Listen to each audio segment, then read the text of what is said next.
Hi, good morning. ഇന്ന് നമ്മൾ നമ്മുടെ വില്ലേജ് ഫീൽഡ് അസിസ്റ്റന്റ് റിവിഷൻ ക്ലാസ്സിന്റെ മൂന്നാമത്തെ ക്ലാസ് ആണ്. അപ്പോൾ ഫസ്റ്റ് രണ്ട് ക്ലാസ്സും എല്ലാവരും കണ്ടിട്ടുണ്ടാവും എന്ന് വിചാരിക്കുന്നു. അതുപോലെ എക്സാമും അറ്റൻഡ് ചെയ്തിട്ടുണ്ടാവും എന്നൊക്കെ വിചാരിക്കുന്നു. പിന്നെ നമുക്ക് ഇന്ന് നമുക്ക് നോക്കാനുള്ളത്, നമ്മൾ പറഞ്ഞല്ലോ, നമ്മൾ ഒരൊറ്റ വീഡിയോയിൽ തന്നെ ഒരു ഡേ, അതായത് ഒരു ദിവസം പഠിക്കാനുള്ള എല്ലാ കാര്യങ്ങളും ഉൾപ്പെടുത്തിയിട്ടുള്ള വീഡിയോ ആണ്. അപ്പോൾ ഇന്ന് ഉൾപ്പെടുത്തിയിട്ടുള്ളത് എന്തൊക്കെയുണ്ടെന്നറിയോ? നമ്മുടെ മലയാളം പ്രീവിയസ് ഇയർ ക്വസ്റ്റ്യൻസ് ഉണ്ട്, അതുപോലെ മാത്സ് പ്രീവിയസ് ഇയർ ക്വസ്റ്റ്യൻസ് ഉണ്ട്, അതുപോലെ എന്താണ് കുറച്ച് കറണ്ട് ഫാക്ട്സ് ഉണ്ട്, SCRT ഫാക്ട്സ് ഉണ്ട്, അതുപോലെ കുറച്ച് ഇമ്പോർട്ടൻ്റ് ആയിട്ടുള്ള കുറച്ച് കാര്യങ്ങളും കൂടെ ഉൾപ്പെടുത്തിയിട്ടുള്ള കാര്യങ്ങളാണ് ഇന്നത്തെ വീഡിയോയിൽ നിങ്ങൾക്കായിട്ട് നൽകുന്നത്. അപ്പോൾ വീഡിയോ ഫുള്ളായിട്ട് കാണാനായിട്ട് ശ്രമിക്കുക. ഓക്കെ, ഇനിയും നമുക്ക് സമയമുണ്ട്. ഈ തരുന്ന കാര്യങ്ങൾ നിങ്ങൾ കൃത്യമായിട്ട് മുന്നോട്ട് പഠിച്ചു പോയാൽ തന്നെ നിങ്ങൾക്ക് നല്ലൊരു റാങ്കിലെത്താനായിട്ട് പറ്റും. കൃത്യമായിട്ട് പഠിക്കണം, അല്ലാതെ ക്ലാസ് കേട്ടാൽ മാത്രം പോരാ.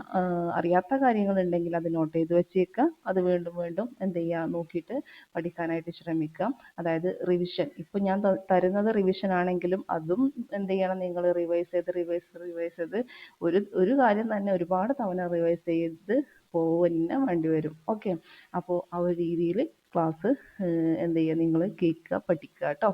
ഓക്കെ, അപ്പം നമുക്ക് ക്ലാസ്സിലേക്ക് പോവാം. ആദ്യം കൊടുത്തിട്ടുള്ളത് ഞാൻ കുറച്ച് മലയാളം മുൻവർഷ ചോദ്യങ്ങളാണ് കേട്ടോ. ഓക്കെ, അതിൽ ഫസ്റ്റ് കൊടുത്തിട്ടുള്ളത് ഒറ്റപ്പദം എഴുതാനാണ്. ഒറ്റപ്പദം എഴുതുക. ഉണർന്നിരിക്കുന്ന അവസ്ഥ. എന്താണ് ഉണർന്നിരിക്കുന്ന അവസ്ഥ എന്നുള്ളതിന്റെ ഒറ്റപ്പദമാണ് ചോദിച്ചിട്ടുള്ളത്. ഇവിടെ കൊടുത്തിട്ടുണ്ടായിരുന്നത് ഉണ്മ, ജാഗരം, നിരതം, ബോധനം, ഇതൊക്കെയായിരുന്നു കൊടുത്തിട്ടുണ്ടായിരുന്നത്. ഇതിന്റെ ആൻസർ വരുന്നത് എന്താണ്?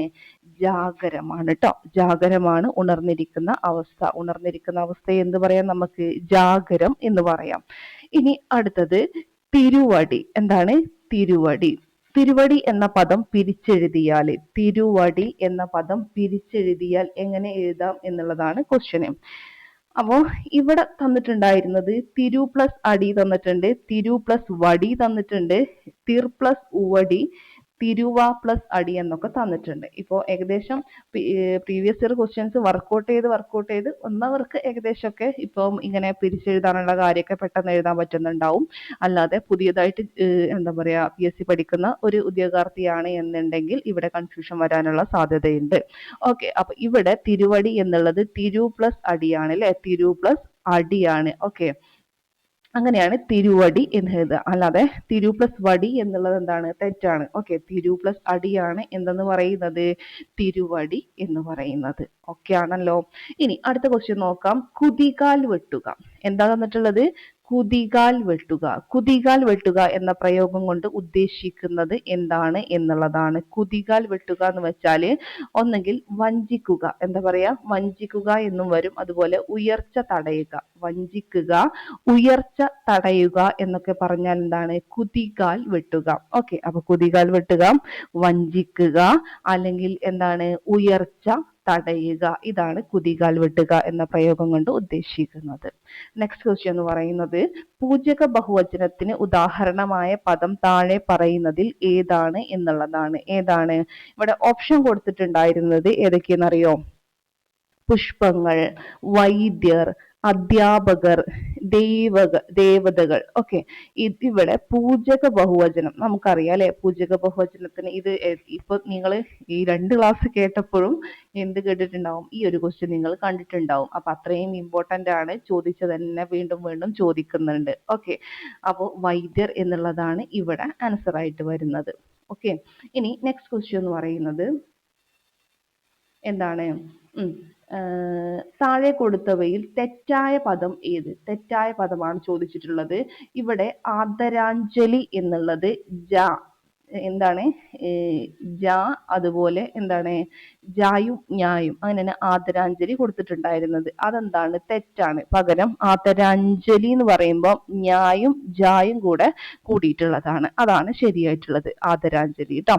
ഇനി പ്രാചീനം. പ്രാചീനം എന്ന പദത്തിന്റെ വിപരീത പദം എഴുതാനാണ് പറഞ്ഞിട്ടുള്ളത്. പ്രാചീനം ഇവിടെ ആധുനികം കൊടുത്തിട്ടുണ്ട്. നമ്മൾ പെട്ടെന്ന് പോവാനുള്ള ഒരു ചാൻസ് ഉണ്ട് അല്ലേ ആധുനികം എന്നുള്ളതിലേക്ക്. പക്ഷെ അത് ആധുനികം എന്നുള്ളത് എന്തല്ല, പ്രാചീനത്തിന്റെ വിപരീത പദം അല്ല. ഓക്കെ, പിന്നെ എന്തൊക്കെ കൊടുത്തിട്ടുണ്ടായിരുന്നു? പുരാതനം, അർവാചീനം, അപ്രാചീനം. ഇതിന്റെ ആൻസർ വരുന്നത് ഏതാണ്? അർവാചീനം. പ്രാചീനം വിപരീതം അർവാചീനം എന്നുള്ളതാണ്. അപ്പോ ആധുനികത്തിൻ്റെത് എന്താണ്? ആധുനികം ജസ്റ്റ് ഒന്ന് ഓർമ്മിപ്പിച്ചെന്നേ ഉള്ളൂ, ചോദിക്കാൻ സാധ്യതയുള്ളത് തന്നെയാണ്. ആധുനികം വിപരീതം എന്താണെന്നറിയോ? പൗരാണികം. ആധുനികം വിപരീതം എന്താണ്? പൗരാണികം. ഓക്കെ, അപ്പൊ അവിടെ ഒരു എന്താണ് കൺഫ്യൂഷൻ വരാൻ പാടില്ല, അതുകൊണ്ടാണ് പറഞ്ഞിട്ടുള്ളത്. അപ്പൊ പുരാതനം, പുരാതനം നിങ്ങൾക്ക് ഡൗട്ട് വരാനായിട്ട് ചാൻസ് ഉണ്ട്. പുരാതനം എന്നുള്ളതിൻ്റെതും നമ്മൾ വിചാരിക്കും ആധുനികം എന്നുള്ളതാണ് ഇല്ലേ? അപ്പോൾ ഇവിടെ പുരാതനം എന്ന് പറയുന്നതിന്റെ ഓപ്പോസിറ്റ് വരുന്നത് ഒന്നുകിൽ നവീനം വരും, പിന്നെ ഏതാ വരിക? നവീനം വരും. അതുപോലെ അധുനാതനം. ഓക്കെ, എന്താ? അധുനാതനം. അധുനാതനം എന്ന് പറഞ്ഞാലും അതുപോലെ നവീനം എന്ന് പറഞ്ഞാലും ഏതിന്റെ ഓപ്പോസിറ്റ് ആണ്? ആ പുരാതനത്തിന്റെ ഓപ്പോസിറ്റ് ആണെന്നുള്ള മനസ്സിലാക്കി വെച്ചേക്കാം. ഓക്കെ ആണല്ലോ. ഇനി അടുത്ത ക്വസ്റ്റ്യൻ, മഞ്ഞ് എന്നർത്ഥം വരാത്ത പദം ഏത്? മഞ്ഞ് എന്നർത്ഥം വരാത്തത്. ഇവിടെ നിധനം, നീഹാരം, തുഷാരം, തുഹിനം കൊടുത്തിട്ടുണ്ടായിരുന്നു. ഇവിടെ നിധനം എന്തല്ല? മഞ്ഞിന്റെ അർത്ഥമല്ല. പക്ഷെ നീഹാരം, തുഷാരം, തുഹിനം ഇതൊക്കെ എന്തിന്റെ അർത്ഥമാണ്? മഞ്ഞ് എന്ന പദത്തിന്റെ അർത്ഥമാണ്. ഈ മഞ്ഞ് എന്നുള്ളത് റിപ്പീറ്റഡ് ക്വസ്റ്റ്യൻ ആണ്, അതായത് എന്താ ഒരുപാട് തവണ ചോദിച്ചിട്ടുള്ളതാണ് എന്നർത്ഥം. ഓക്കെ, അപ്പോൾ നിങ്ങൾ ഇത് പഠിച്ചു വെച്ചേക്കുക. നീഹാരം എന്ന് വെച്ചാൽ എന്താണ്? മഞ്ഞാണ്. തുഷാരം എന്ന് വെച്ചാലോ അതും എന്താണ്? മഞ്ഞാണ്. പിന്നെന്താണ്? തുഹിനം എന്ന് വെച്ചാലും മഞ്ഞാണ് കേട്ടോ. ഓക്കെ, ഇനി വിഗ്രഹാർത്ഥം എഴുതാനാണ് പറഞ്ഞിട്ടുള്ളത്. വിഗ്രഹാർത്ഥം അല്ലെ? പാദപങ്കജം. പാദപങ്കജം എന്ന് വെച്ചാൽ എന്താണ്? പാദപങ്കജം. ഇവിടെ കൊടുത്തിട്ടുണ്ടായിരുന്നത് പാദമാകുന്ന പങ്കജം കൊടുത്തിട്ടുണ്ട്. പാദത്തിലെ പങ്കജം, പാദവും പങ്കജവും പങ്കജമാകുന്ന പാദം. ഏതാണെന്നറിയോ? പങ്കജമാകുന്ന ഏതാണ് ഇതിൽ ആൻസർ വരുന്നത്? വിഗ്രഹാർത്ഥം. ഏതിന്റെ? പാദപങ്കജം. പാദമാകുന്ന പങ്കജം. ഏതാണ്? പാദമാകുന്ന പങ്കജം എന്നുള്ളതാണ് ആൻസർ വരുന്നത് കേട്ടോ. ഓക്കെ, അപ്പൊ കിട്ടിയെന്ന് വിചാരിക്കുന്നു. ഇനി ഇത് അടുത്ത ക്വസ്റ്റ്യൻ എന്ന് പറയുന്നത് slow and steady wins the race അല്ലെ? എല്ലാവർക്കും അറിയാവുന്ന ഒരു എന്താണ് ചൊല്ലാണിത് അല്ലെ? അതായത് മെല്ലെ തിന്നാൽ എന്തും തിന്നാം മുള്ളും തിന്നാന്ന് പറയാറുണ്ട് അല്ലെ? മെല്ലെ തിന്നാം മുള്ളും തിന്നാം. അതാണ് slow and steady wins the race എന്നുള്ളതിന്റെ ആശയം ലഭിക്കുന്ന എന്താ ചൊല്ലെന്ന് പറയുന്നത് കേട്ടോ. ആശയം ലഭിക്കുന്ന ചൊല്ല് എന്ന് പറയുന്നത് ഏതാണ്? ചൊല്ലി എന്നല്ല, ചൊല്ലാണ് കേട്ടോ. ഓക്കെ, ഇനി ചേർത്തെഴുതാനാണ് പറഞ്ഞിട്ടുള്ളത്. കടൽ പ്ലസ് പുറം. കടൽപ്പുറം അല്ല, കടപ്പുറം അല്ലെ? നമുക്ക് പറയാറില്ല നമ്മൾ കടപ്പുറം ബീച്ച് അല്ലെ? അപ്പോ ചേർത്തെഴുതുക. കടൽ പ്ലസ് പുറം എന്താണ്? കടപ്പുറമാണ്, കടപ്പുറം അല്ലെ?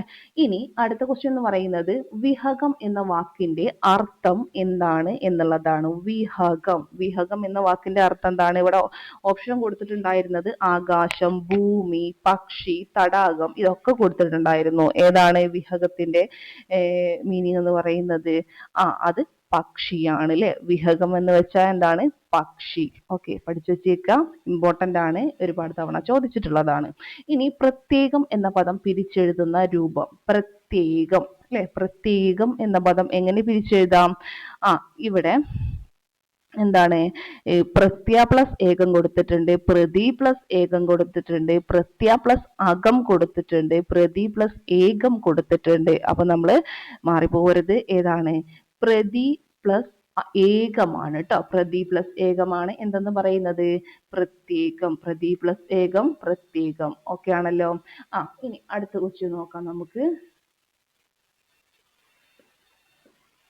സ്വാശ്രയം എന്ന വാക്കിന്റെ വിപരീത പദമാണ് ചോദിച്ചിട്ടുള്ളത്. സ്വാശ്രയം എന്ന വാക്കിന്റെ വിപരീത പദം. സ്വാശ്രയം എന്ന വാക്കിന്റെ വിപരീതമാണ് പരാശ്രയം. സ്വാശ്രയം എന്ന വാക്കിന്റെ വിപരീത പദം എന്താണ്? പരാശ്രയമാണ്.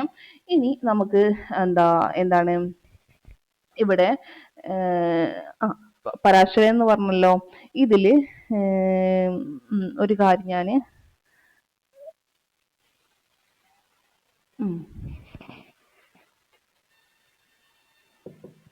ഇവിടെ ഓപ്ഷൻ കൊടുത്തിട്ടുണ്ടായിരുന്നത് ശ്രയം, ആശ്രയം, പരാശ്രയം, നിരാശ്രയം. അപ്പൊ നമുക്ക് ഡൗട്ട് വരാൻ പാടില്ല. സ്വാശ്രയത്തിന്റെ ഓപ്ഷൻ ആൻസർ എന്ന് അല്ല, വിപരീതം എന്ന് പറയുന്നത് എന്താണ്? പരാശ്രയമാണ് ട്ടോ, പരാശ്രയം. ഓക്കെ. ഈ സ്വാർത്ഥം എന്നുള്ളതിന്റെ വിപരീതം എന്താണെന്നറിയോ? സ്വാർത്ഥം ഇതും ഇമ്പോർട്ടന്റ് ആയിട്ടുള്ള ഒരു കാര്യമാണ്. സ്വാർത്ഥം എന്നുള്ളതിന്റെ വിപരീതം എന്ന് പറയുന്നത് ഏതാണ്? പരാർത്ഥം ട്ടോ. എന്താണ്? പരാർത്ഥം. സ്വാർത്ഥം, പരാർത്ഥം. ഓക്കെ. ഇനി മറ്റൊന്നാണ് എന്താണ്? ഏതാണ്? സ്വകീയം എന്നുള്ളതിന്റെ ഓപ്പോസിറ്റ് എന്താന്ന് ചോദിച്ചാല് സ്വകീയ ട്ടോ. സ്വകീയം എന്നുള്ളതിന്റെ ഓപ്പോസിറ്റ് ആണ് എന്തെന്ന് അറിയാത്ത കാര്യം എഴുതി വെച്ചേക്കണേ. പരകീയം. സ്വകീയം, പരകീയം. ഓക്കെ. സ്വകീയം, പരകീയം. ഓക്കെ ആണല്ലോ. ഇനി അടുത്ത ക്വസ്റ്റ്യൻ എന്ന് പറയുന്നത് കാട് എന്ന വാക്കിന്റെ പര്യായ പദങ്ങളാണ് ചോദിച്ചിട്ടുള്ളത്. അതായത് ഇവിടെ ക്വസ്റ്റ്യൻ ഇങ്ങനെ ആയിരുന്നു. അതായത് കാട് എന്ന പദത്തിന്റെ പര്യായം അല്ലാത്ത പദം വിഭിന്നം കൊടുത്തിട്ടുണ്ടായിരുന്നു. അടവി, അചലം, കാനനം എന്നൊക്കെ കൊടുത്തിട്ടുണ്ടായിരുന്നു. ഓക്കെ. അപ്പോ ഈ അചലം എന്ന് പറയുന്നത് എന്താന്ന് വെച്ചാൽ പർവ്വതത്തിന്റെ പര്യായമാണ് അചലം. കാട് എന്നുള്ളതിന്റെ പര്യായം വരുന്നത് വിഭിന്നം, അടവി, കാനനം. ഏതൊക്കെ?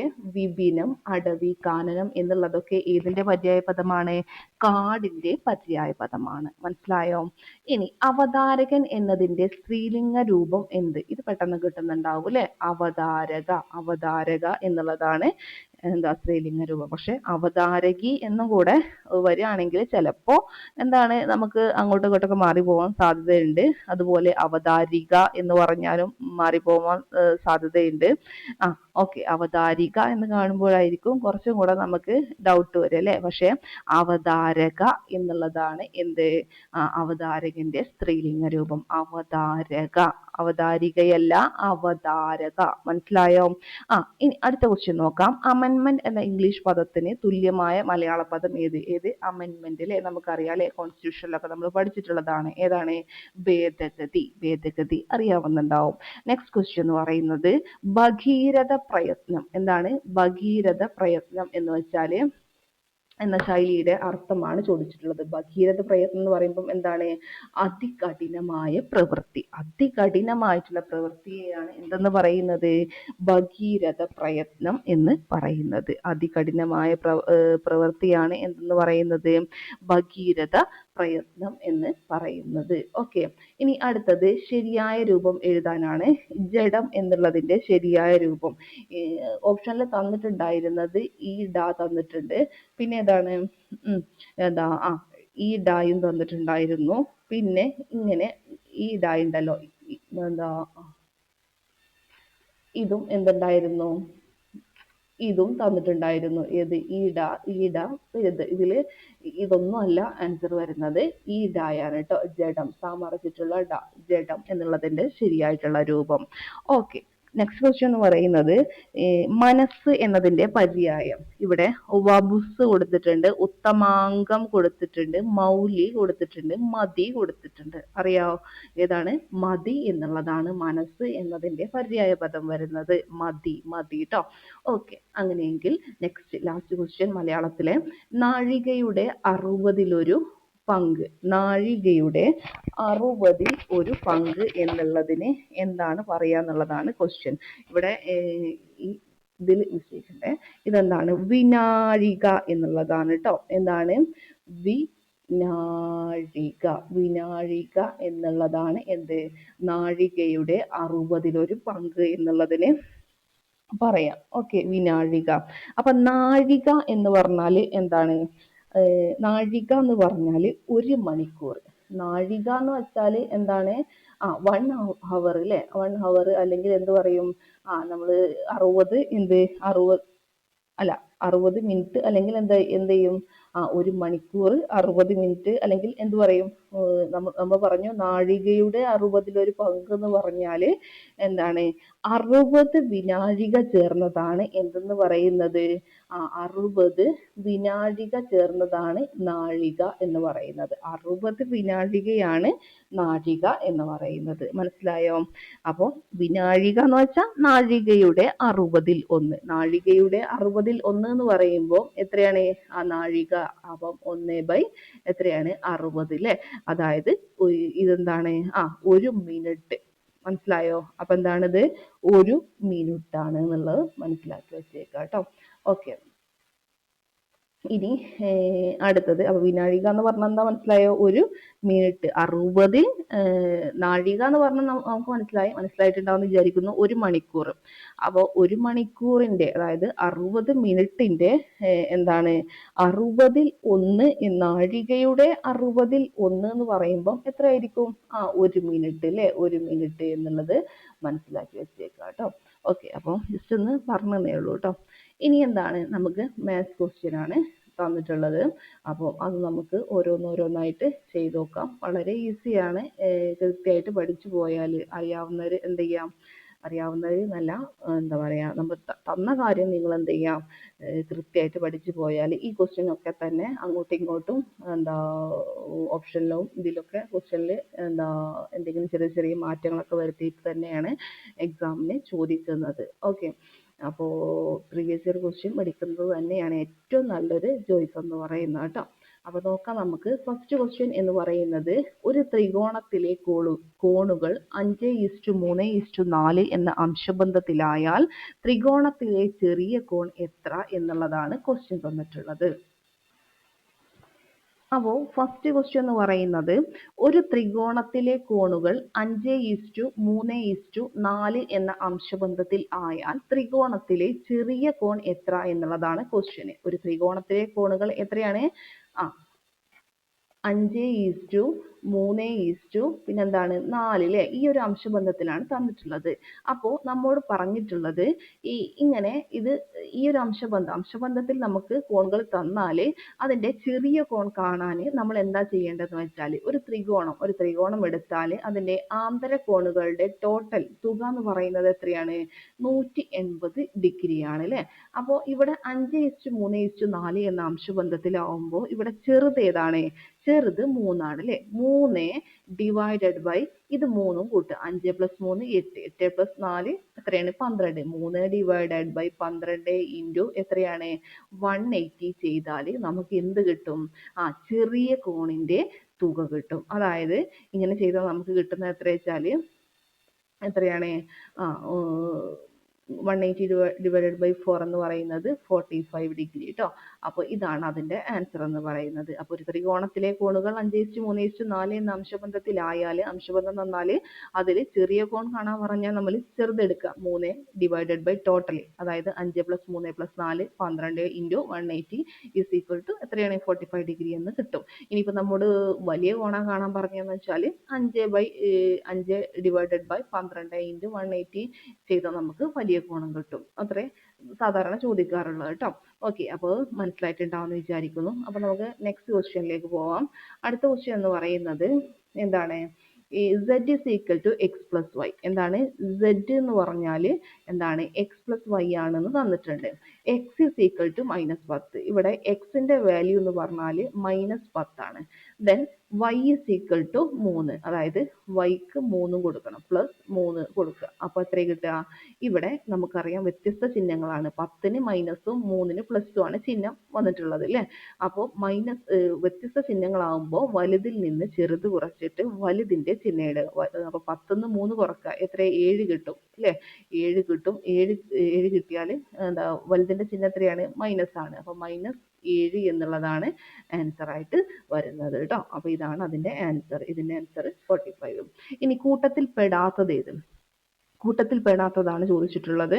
ഇതൊരു ആവറേജ് സ്റ്റുഡന്റിന് പെട്ടെന്ന് മനസ്സിലാക്കാൻ പറ്റുന്ന കാര്യമുള്ളൂ. 12 24, 48, 16 അല്ലേ? ഇതിൽ 12ഉം 24ഉം 48ഉം കാണുമ്പോൾ എന്തോ ഒരു കണക്ഷൻ കാണുന്നുണ്ടല്ലോ. അതായത് ഇതില് ഈ മൂന്നും ABC എന്നുള്ളത് മൂന്നും എന്താണ്? 12ന്റെ ഗുണിതങ്ങളാണ്. എന്തിന്റെ ഗുണിതങ്ങളാണ്? 12ന്റെ ഗുണിതങ്ങളാണ് എന്നുള്ളത് മനസ്സിലാക്കാൻ പറ്റും. പക്ഷെ 16 എന്തല്ല? 12ന്റെ ഗുണിതമല്ല. അപ്പൊ ഇത് തന്നെയാണ് ഇവിടെ കൂട്ടത്തിൽ പെടാത്തത്. ഓക്കെ ആണല്ലോ? മനസ്സിലായിട്ടുണ്ടാവും വിചാരിക്കുന്നു. ഇനി നെക്സ്റ്റ് ക്വസ്റ്റ്യൻ നോക്കാം. 6ന്റെ ആദ്യ 6 ഗുണിതങ്ങളുടെ മാധ്യം എത്ര? മാധ്യം എന്നൊക്കെ പറയുമ്പോൾ നമ്മളൊന്ന് ഞെട്ടിപ്പോകൂലേ? എന്താ ഈ മാധ്യം എന്നൊക്കെ പറയുന്നത്? ഈ മാധ്യം എന്ന് പറഞ്ഞാൽ എന്താണെന്നറിയോ? ശരാശരി ട്ടോ. ശരാശരി എന്നുള്ളതാണ് മാധ്യം എന്ന് പറയുന്നത്. സാധാരണ നമ്മൾ ഫുൾ തുക കണ്ടിട്ട് എന്ത് ചെയ്യും? അതിനെ എന്ത് ചെയ്യും നമ്മൾ? എന്താ എണ്ണം കൊണ്ട് ഡിവൈഡ് ചെയ്യലാണ് ശരാശരി. തുക ഡിവൈഡഡ് ബൈ ശരാശരിയാണ് എന്തെന്ന് പറയുന്നത്? തുക ഡിവൈഡഡ് ബൈ എണ്ണമാണ് എന്തെന്ന് പറയുന്നത്? തുക ഡിവൈഡഡ് ബൈ എണ്ണമാണ് ശരാശരി എന്നുള്ളത്. സോറി, ഒരു മിനിറ്റ്. തുക ഡിവൈഡഡ് ബൈ എണ്ണമാണ് എന്തെന്ന്? ശരാശരി അല്ലെങ്കിൽ മാധ്യം എന്ന് പറയുന്നത്. പക്ഷേ ഇവിടെ നമുക്കറിയാം ഇതൊരു സമാന്തര ശ്രേണിയിലുള്ള ഇതാണ് അല്ലേ? 6ന്റെ ആദ്യ ഗുണിതങ്ങൾ ഏതൊക്കെയാണ്? 6, 6, 12, 1 × 6, 6, 2 × 6, 12, 3 × 6, 18, പിന്നെന്താണ്? 18, 4 × 6, 24, 5 × 6 എന്താണ്? 30 അല്ലേ? 5 × 6 30. അപ്പോൾ പിന്നെ 6 × 6 36. അപ്പോൾ 6ന്റെ 6 ഗുണിതങ്ങൾ 6, 12, 18, 24, 30, 36. ഇതിന്റെ ശരാശരി അല്ലെങ്കിൽ മാധ്യം കാണാൻ നമ്മൾ എന്ത് ചെയ്താൽ മതി എന്നറിയോ? ആദ്യ പദം ഇവിടെ ഏതാണ്? 6 പ്ലസ് അവസാന പദം 36 ഡിവൈഡഡ് ബൈ 2 ചെയ്താൽ നമുക്ക് കിട്ടും. അതായത് 42 ഡിവൈഡഡ് ബൈ 2 എന്ന് വെച്ചാൽ എത്രയാണ്? 21 എന്നുള്ളതാണ് ആൻസർ വരുന്നത്. ഓക്കെ ആണല്ലോ? ഇനി അടുത്ത ക്വസ്റ്റ്യനിലേക്ക് പോകാം നമുക്ക്. 40 മീറ്റർ എന്താണ് ക്വസ്റ്റ്യന്? 40 മീറ്റർ നീളവും 30 മീറ്റർ വീതിയുമുള്ള ഒരു ചതുരത്തിന്റെ ചുറ്റളവ്. 40 മീറ്റർ നീളവും എത്രയാണ്? നീളം കൊടുത്തിട്ടുള്ളത് 40 ആണ്. ലെങ്ത് എന്ന് പറഞ്ഞാൽ എത്രയാണ്? 40 ആണ് എന്നുള്ളത് അറിഞ്ഞു വെച്ചേക്കുക. പിന്നെ ബ്രെഡ്ത്ത് അല്ലെങ്കിൽ വീതി എന്ന് പറയുന്നത് എത്രയാണ്? അത് 30 മീറ്റർ. 30 മീറ്റർ വീതിയും ഉള്ള 40 മീറ്റർ നീളവും 30 മീറ്റർ വീതിയുമുള്ള ഒരു ചതുരത്തിന്റെ ചുറ്റളവ് ഒരു സമചതുരത്തിന്റെ ചുറ്റളവിനോട് തുല്യമായാൽ അപ്പോൾ ആ സമചതുരത്തിന്റെ വശം എന്തായിരിക്കും? അപ്പൊ നമുക്ക് എന്താണ് കാണേണ്ടത്? വശം A ആണ് നമുക്ക് എന്ത് ചെയ്യേണ്ടത്? കാണേണ്ടത്. പക്ഷെ ഇവിടെ നമുക്ക് എന്തൊക്കെ തന്നിട്ടുണ്ട്? എല്ലും ബിയും, അതായത് എന്താ ഇപ്പോൾ ഒരു ചതുരത്തിന്റെ ചുറ്റളവും നമുക്ക് ഇവിടെ അറിയേണ്ടതുണ്ട്, ഒരു സമചതുരത്തിന്റെ ചുറ്റളവും നമുക്ക് അറിയേണ്ടതുണ്ട് അല്ലെ? അപ്പോൾ ചതുരത്തിന്റെ ചുറ്റളവ് എങ്ങനെ കാണാം? 2 × L + B എന്നുള്ളതാണ് ഏതെന്ന് പറയുന്നത്? ചതുരത്തിന്റെ ചുറ്റളവ് എന്ന് പറയുന്നത്. അതാദ്യം നമുക്ക് കണ്ടോക്കാം. എത്രയാണ് 2 × L + B? 2 × L എത്രയാണ് ഇവിടെ? 40. 40 പ്ലസ് എത്രയാണ്? 30. 2 × L + B കിട്ടി. എത്രയാണ് നമുക്ക് കിട്ടുക? 2 × 40 + 30 എത്രയാണ്? 70 അല്ലേ?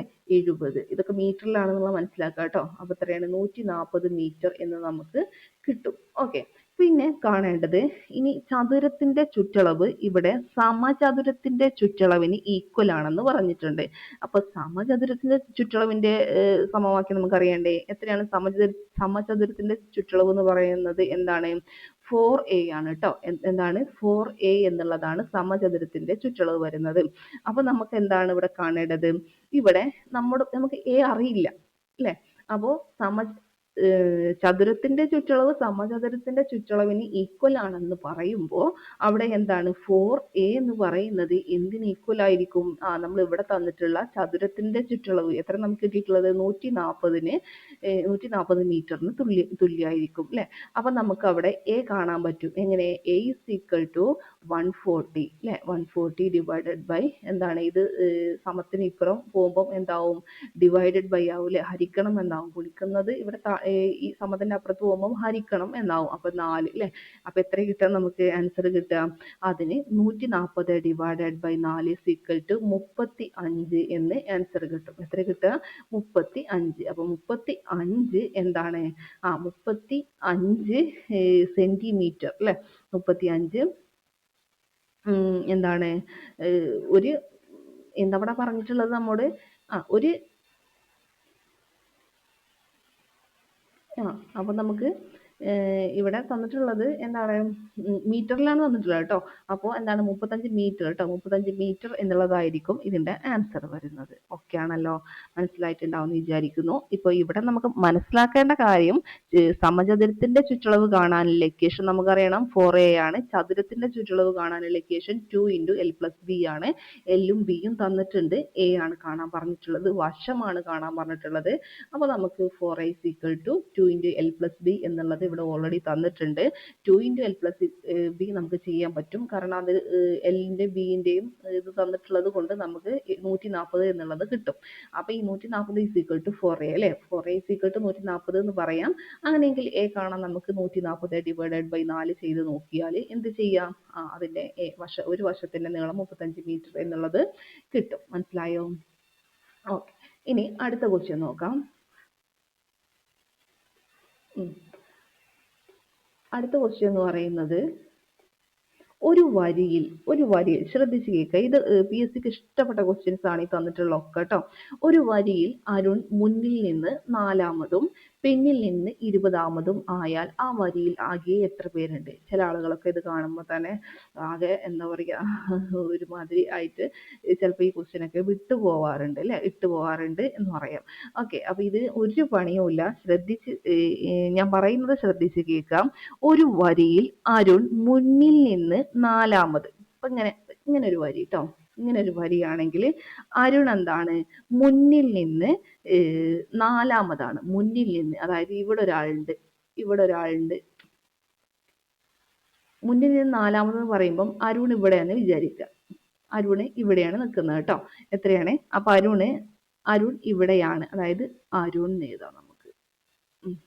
അരുൺ ഇവിടെയാണ്, അവൻ എത്രയാണ്, മുന്നിൽ എന്ന് പറയുമ്പോൾ ഇവിടെ അല്ലെ, ഈ ഭാഗത്താണ് മുന്നിൽ നിന്ന് 4-മത് എന്ന് പറയുമ്പോൾ ഇവിടെ ബാക്കി എത്ര പേരുണ്ടാവും, 1 2 3 പേര് ഇവിടെ ഉണ്ടാവും അല്ലെ. മുന്നിൽ നിന്ന് 4-മതും പിന്നെ എന്താണ്, ബേക്കിൽ നിന്ന് എന്താ പറഞ്ഞത്, പിന്നിൽ നിന്ന് 20-മതും ആയാൽ, പിന്നിൽ നിന്ന് 20-മത് എന്ന് പറയുമ്പോൾ ഇവിടെ എത്ര ആളുണ്ടാവും, ഇത് അരുണിന്റെ സ്പേസ് ആണ് കേട്ടോ. ഇവിടെ നിന്ന് എത്ര ആളുണ്ടാവും, ഇവിടെ 19 പേരുണ്ടാവും അല്ലെ. 19 പേരുണ്ടെങ്കിൽ അരുൺ ഇവിടെ എന്താ, ഇവിടെ 20-മത് ആളാവുള്ളൂ അല്ലെ. ഓക്കെ, അപ്പൊ നമുക്ക് മനസ്സിലായി. ഇനി നമ്മോട് എന്താ ചോദിച്ചിട്ടുള്ളത്, ആ വരിയിൽ ആകെ എത്ര പേരുണ്ട് എന്നുള്ളതാണ്. ഇപ്പൊ നിങ്ങൾക്ക് കിട്ടിയിട്ടുണ്ടാവും എത്രയാണ്, ഈ 3 പേരും ഈ അരുണും പിന്നെ ഒരു 19ഉം. ഓക്കെ, അപ്പൊ എത്ര കിട്ടി, 3 + അരുൺ ഒരാള് + 19 എത്ര കിട്ടും, 23 എന്നുള്ളതാണ് ആൻസർ വരെ. അത്രയും സിമ്പിൾ ആയിട്ടുള്ള കാര്യമാണത്. ഇതിൽ നമ്മൾ ഇക്വേഷനും കാര്യങ്ങളൊന്നും യൂസ് ചെയ്യേണ്ട. നമ്മൾ ഇതുപോലെ ഒന്ന് ജസ്റ്റ് ഒരു ലൈൻ വരച്ച് നോക്കുക. എന്നിട്ട് ഇതുപോലെ അരുണ് മുന്നിൽ എന്ന് പറയുമ്പോൾ ഈ ഭാഗം എടുക്കുക, പിന്നിൽ നിന്ന് പറയുമ്പോൾ ഈ ഭാഗം എടുക്കുക. ഓക്കെ, മുന്നിൽ നിന്ന് 4-മത് പറയുമ്പോൾ അരുണിന്റെ മുന്നിൽ എത്ര ആളുണ്ടാവും, 3 ആളുണ്ടാവും. പിന്നെ അരുണിന് ഒരു സ്പേസ് കൊടുക്കുക. പിന്നെ ബാക്കിൽ നിന്ന് 20-മത് പറയുമ്പോൾ ഇവിടെ 19 പേരുണ്ടാവും. പിന്നെ 20-മത് അരുണാവുള്ളൂ അല്ലെ. അപ്പോൾ 3 + 1 + 19 23 എന്നുള്ളത് ആൻസർ കിട്ടിയല്ലോ. ഇനി അടുത്ത ക്വസ്റ്റ്യൻ നോക്കാം. 18 - 6 ഹരിക്കണം 3 × 4 എന്നുള്ളതാണ് question. Okay, BODMAS rule അറിയുന്നവർക്ക് ഇത് കിട്ടും. ബോർഡ് മാസ് റൂൾ എന്ന് പറയുമ്പോൾ എന്താണ്, ബോർഡ് മാസ് അല്ലെ, ബോർഡ് മാസ്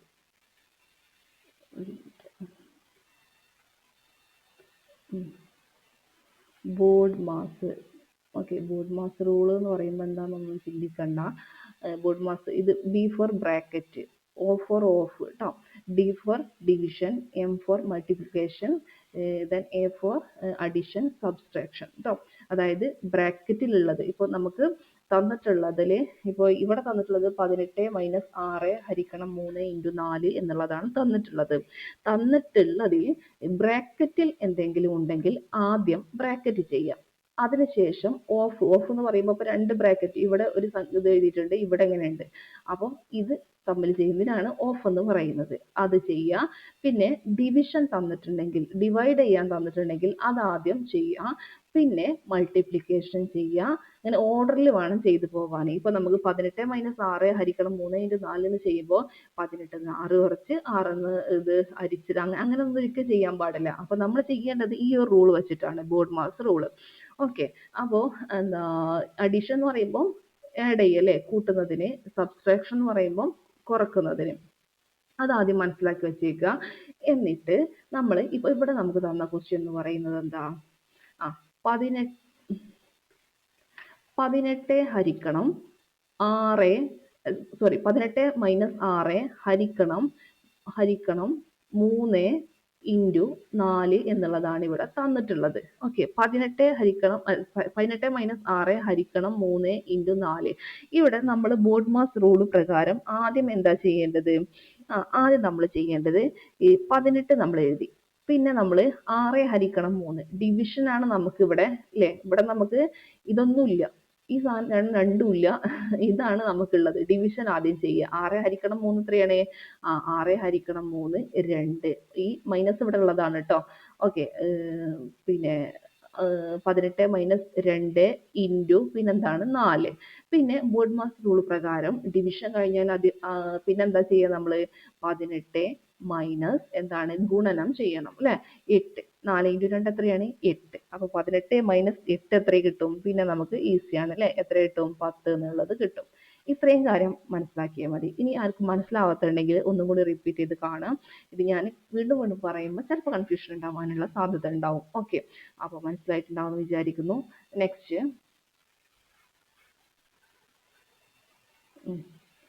ക്വസ്റ്റ്യൻ എന്ന് പറയുന്നത് എന്താണ്, -2 -2/3 ഇത് നോക്കുക. -2/3 whole cube into 3/5 whole square is equal to എത്രയാ എന്നുള്ളതാണ് ക്വസ്റ്റ്യൻ. ഓക്കെ. -2 2ന്റെ ക്യൂബ് എത്രയാണ്? 2ന്റെ ക്യൂബ് എന്ന് പറയുന്നത് 8 ആണ് അല്ലേ. ഓക്കെ. അപ്പോൾ ക്യൂബ് ആയതുകൊണ്ട് -2 -2 ഇൻറ്റു -2 എത്രയാണ്? ക്യൂബ് എന്ന് പറയുമ്പോൾ എന്താണ്, -2 ക്യൂബ് എന്ന് പറഞ്ഞാൽ എന്താണ്, -2 ഇൻറ്റു -2 ഇൻറ്റു -2 അല്ലേ. അതായത് -2 into 2 minus into minus plus ആയിട്ട് മാറും. അപ്പോൾ 4 ആയി. 4 ഇൻറ്റു -2 4 ഇൻറ്റു -2 എന്ന് പറയുമ്പോൾ അപ്പോൾ എന്താണ് അവിടെ -8 ആണ് വരിക അല്ലേ. Minus into minus plus, plus into minus minus, minus into plus minus, plus into plus plus plus, അങ്ങനെയാണ് വരിക. അപ്പൊ ഇവിടെ 3 മൈനസ് ആയതുകൊണ്ട് എന്താണ് ഇവിടെ നമുക്ക് -8 എന്നുള്ളതാണ് വരിക. -8 ഡിവൈഡഡ് ബൈ 3ന്റെ ക്യൂബ് എത്രയാണ്? 3 ഇൻറ്റു 3 ഇൻറ്റു 3 എത്ര ചെയ്ത് നോക്കിയാൽ നമുക്ക് എത്ര കിട്ടും? 27 എന്ന് കിട്ടും. മനസ്സിലായോ? പിന്നെ ഇൻറ്റു എത്രയാണ്? 3/5. 3ന്റെ സ്ക്വയർ എത്രയാണ്? 3ന്റെ സ്ക്വയർ എന്ന് പറയുന്നത് 3 ഇൻറ്റു 3 എത്രയാണ്? 9 ഡിവൈഡഡ് ബൈ 5ന്റെ സ്ക്വയർ എത്രയാണ്? 5 ഇൻറ്റു 5 25. മനസ്സിലായോ? അപ്പോൾ എത്ര കിട്ടും? ഇനി നമുക്ക് എന്താ ഗുണനമായതുകൊണ്ട് അംശവും അംശവും തമ്മിൽ എന്ത് ചെയ്യാം, നമുക്ക് അംശം തമ്മിൽ ഗുണിക്കാം. -8 ഇൻറ്റു 9 -8 ഇൻറ്റു 9 72. ഓക്കെ. ഇനി 27 ഇൻറ്റു 25 നിങ്ങൾ ചെയ്ത് നോക്കുക. അപ്പോൾ നമുക്ക് ആൻസർ കിട്ടും. അപ്പോൾ അത് ഡിവൈഡ് ചെയ്ത് നോക്കിയാൽ, മൊത്തത്തിൽ ഡിവൈഡ് ചെയ്ത് നോക്കിയാൽ ആ സംഖ്യ 27 ഇൻറ്റു 25. ഓക്കെ. പിന്നെ നമുക്ക് ഡിവൈഡ് ചെയ്ത് നോക്കിയപ്പോൾ 27 എന്ന് പറയുമ്പോൾ ഇപ്പൊ ഇങ്ങനെ ചെയ്ത് നോക്കാം കേട്ടോ. ഇനിയിപ്പോൾ അതറിയാത്തവർക്ക് അത് പറഞ്ഞുതരാം.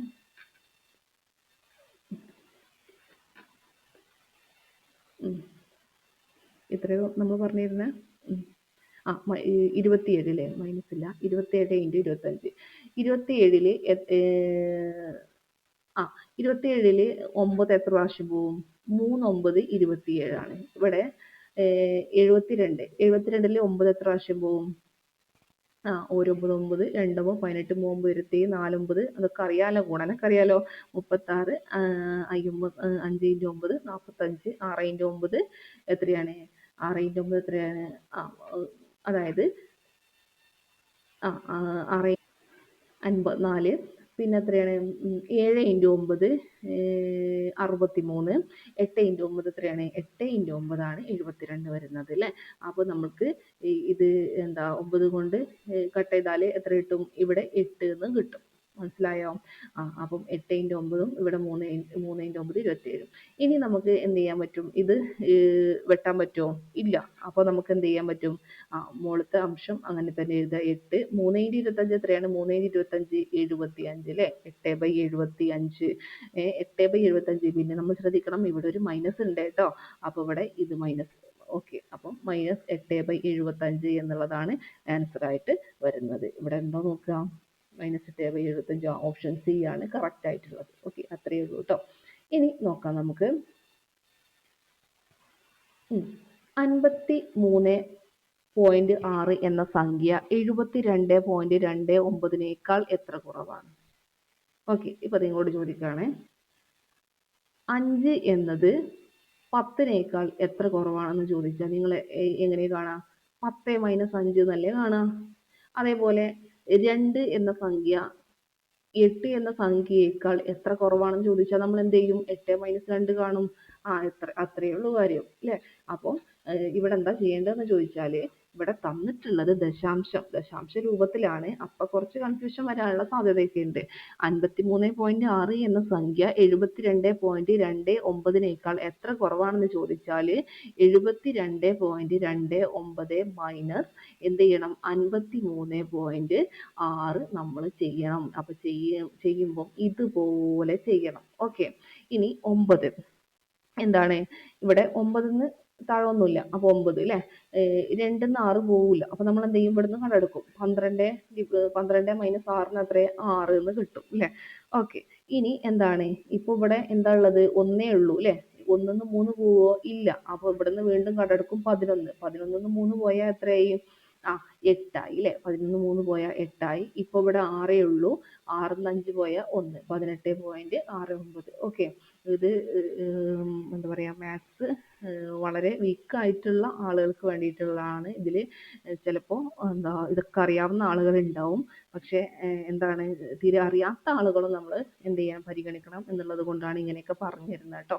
ഓക്കെ, ആദ്യത്തെ ക്ലാസ്സിലൊക്കെ ഇങ്ങനെയൊക്കെ പറഞ്ഞുതരും. പിന്നെ എന്ത് ചെയ്യും? നമുക്കിത് ഓൾറെഡി അറിയാവുന്നതല്ലേ. അപ്പം നമ്മൾ പഠിപ്പിച്ച കാര്യങ്ങൾ വീണ്ടും വീണ്ടും പറയേണ്ട കാര്യമില്ലല്ലോ.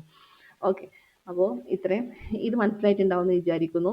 പോയിന്റ് ഇടുമ്പോൾ ശ്രദ്ധിക്കുക. 72.6 72.29 മൈനസ് 53.6. ഈ പോയിന്റിന് നേരെ ഈ പോയിന്റ് വരണം. പിന്നെ ഈ 6 അല്ലേ? ഇവിടെ വേറെ ഒന്നുമില്ല. അപ്പം അതുകൊണ്ട് ആ ഒരു രീതിയിൽ വേണം നമ്മൾ ചെയ്യാനായിട്ട്. ഓക്കെ, ഇനി അടുത്ത ക്വസ്റ്റ്യൻ എന്ന് പറയുന്നത് 1, 2, 4 എന്ന സംഖ്യാ ശ്രേണിയിലെ 10ാം പദം എത്ര എന്നുള്ളതാണ് ക്വസ്റ്റ്യൻ തന്നിട്ടുള്ളത്. ഓക്കെ, 10ാം പദമാണ് നമ്മോട് ചോദിച്ചിട്ടുള്ളത്. ഇവിടെ നമ്മൾ ശ്രദ്ധിക്കുക. 1, 2, 1 × 2 2, 2 × 2 4. ഇനി ഇങ്ങനെയായിരിക്കും വരിക. എങ്ങനെ? 4 × 2 8.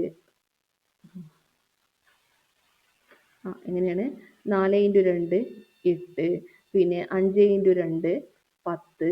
അങ്ങനെ ആ ഒരു രീതിയിലായിരിക്കും ഈ ശ്രേണി പോവുക. അതായത് ഇതെന്താണ്? ഇതൊരു എന്താണെന്ന് പറയാം നമുക്ക്? ഒരു സമഗുണിത ശ്രേണിയാണെന്ന് പറയാം അല്ലേ? ഒരു സമഗുണിത ശ്രേണിയാണെന്നുള്ളത് നമുക്ക് പറയാനായിട്ട് പറ്റും. ഓക്കെ, അപ്പോൾ നമ്മൾ n-ാം പദം, അതായത് ഇവിടെ 10ാം പദമാണ് ചോദിച്ചിട്ടുള്ളത്. n-ാം പദം കാണാനുള്ള ഇക്വേഷൻ എന്ന് പറയുന്നത് എന്താണ്? Tn is equal to എന്താണ്? a into r⁻n-1 എന്നുള്ളതാണ് നമുക്ക് n-ാം പദം കാണാനുള്ള സൂത്രവാക്യം എന്ന് പറയുന്നത്. ഓക്കെ, ഇവിടെ നമുക്ക് 10ാം പദമാണ് കാണേണ്ടത്. അതായത് 10ാം പദം അല്ലേ? 10ാം പദം എന്ന് പറയുന്നത് എന്താണ്? ഇവിടെ a എന്ന് പറഞ്ഞാൽ എന്താണ്? a എന്ന് വെച്ചാൽ ഒന്നാമത്തെ അല്ലേ? ആദ്യ പദം. അതായത് 1 ഇൻറ്റു എന്താണ്? 6 എന്ന് പറയുന്നത് ഏതാണ് പൊതുഗുണിതം. ഇവിടെ 1 × 2 2 2 × 2 ഒക്കെ 2 കൊണ്ടാണ് മൾട്ടിപ്ലൈ ചെയ്ത് പോകുന്നത്. അപ്പോൾ ഇവിടെ പൊതുഗുണിതം എന്ന് പറയുന്നത് എത്രയാണ്? 2. മനസ്സിലായോ? ഇനി പത്താമത്താണ് നമുക്ക് കാണാനുള്ളത്. 10 - 1 ചെയ്ത് നോക്കുക. അപ്പോൾ എത്ര കിട്ടും നമുക്ക്? 2 എന്ത് കിട്ടും നമുക്ക്? 9 എന്ന് കിട്ടും. 2 9, അതായത് 2 9 പ്രാവശ്യം ഗുണിച്ചതാണ് എന്തെന്ന് പറയുന്നത്? 2 9 എന്ന് പറയുന്നത്. അതിന്റെ ആൻസർ എന്ന് പറയുന്നത് 512 ആയിരിക്കും. ഓക്കെ, ഇവിടെ ഉണ്ടോ നോക്കുക. 512 ആണ്. ഇവിടെ ഇതായിരുന്നു കേട്ടോ. ഇവിടെ നമ്മൾ ഏതായത് ഇതന്നെ. ഓക്കെ, ഇവിടെ 512 ആണ്. ഓക്കെ, അപ്പോൾ ഇത്രയേ ഉള്ളൂ നമുക്ക് ചെയ്യാനായിട്ട്. വളരെ ഈസിയാണ്. ഇത്രയും പറഞ്ഞ മാത്സ് മുഴുവൻ മനസ്സിലായിട്ടുണ്ടാവും എന്ന് വിചാരിക്കുന്നു. അപ്പോൾ ഇത്രയും ക്വസ്റ്റ്യൻസ് ആണ് മാത്സിൽ ഉൾപ്പെടുത്തിയിട്ടുള്ളത്. ഇനി നമുക്ക് എന്ത് ചെയ്യാം? അടുത്ത ഒരു സെഷനിലേക്ക് പോവാട്ടോ.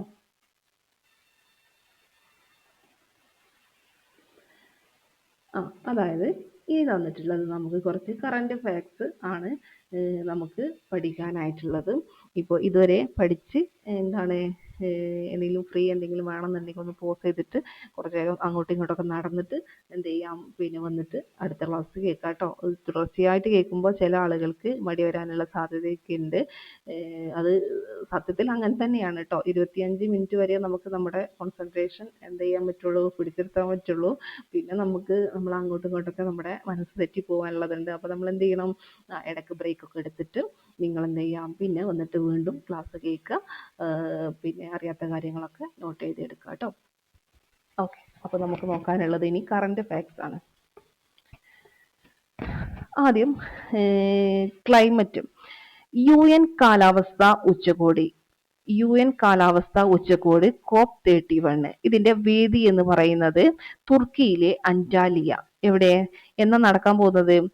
നവംബർ 9 20 9 മുതൽ 20 വരെ 2026 നവംബർ 9 to 20 വരെ നടക്കുന്ന UN കാലാവസ്ഥ ഉച്ചകോടി, അതായത് COP31ന്റെ വേദി എവിടെയെന്ന് ചോദിച്ചാല് തുർക്കിയിലെ അന്റാലിയ. എവിടെയാണ്? തുർക്കിയിലെ അന്റാലിയയാണ് UN കാലാവസ്ഥാ ഉച്ചകോടി, അതായത് COP31ന്റെ വേദി എന്ന് പറയുന്നത്. എവിടെ? തുർക്കിയിലെ അന്റാലിയ. എന്നാ നടക്കാൻ പോകുന്നത്?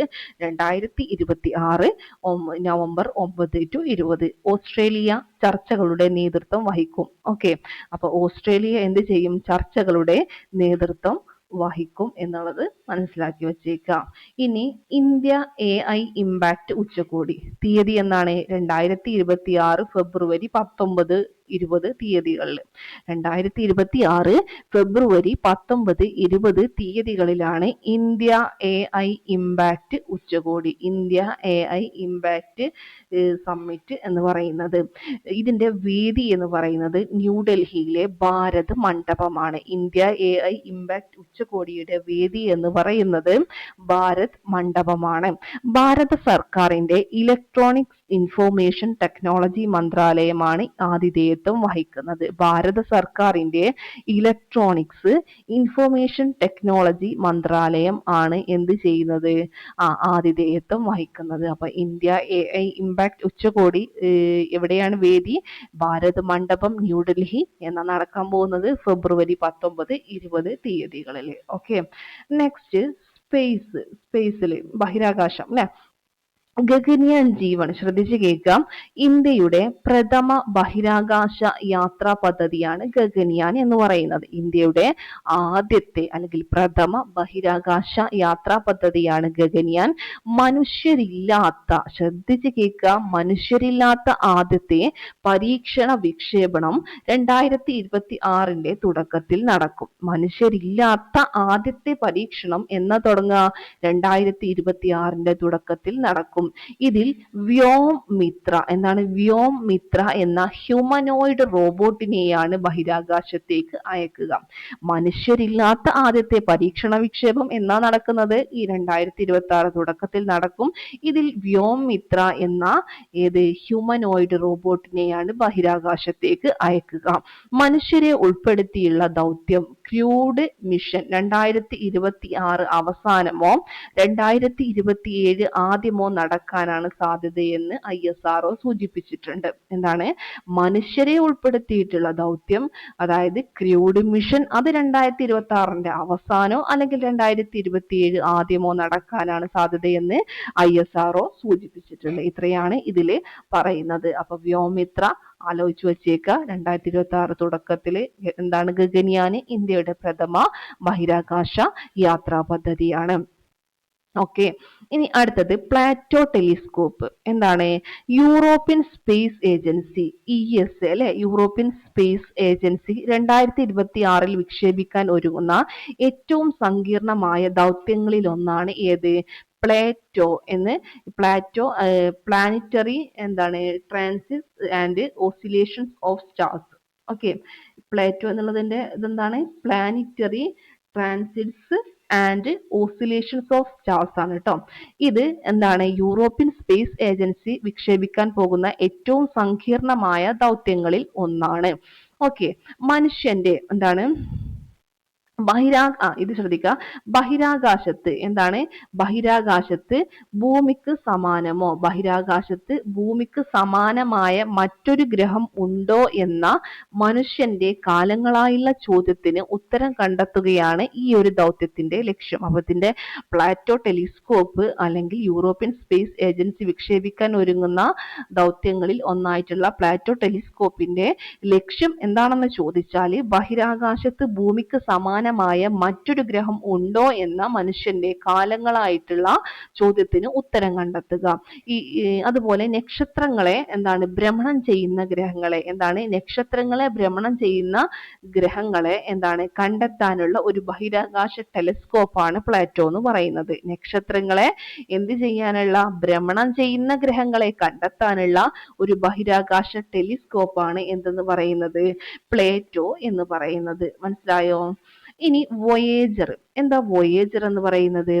1977 നാസ വിക്ഷേപിച്ച വോയേജർ 1 പേടകം 2026 നവംബർ 15 ഭൂമിയിൽ നിന്ന് ഒരു പ്രകാശ ദിനം, ഒരു ലൈറ്റ് ഇയർ അല്ലെ, ഒരു പ്രകാശ ദിനം ദൂരത്തിൽ എത്തും.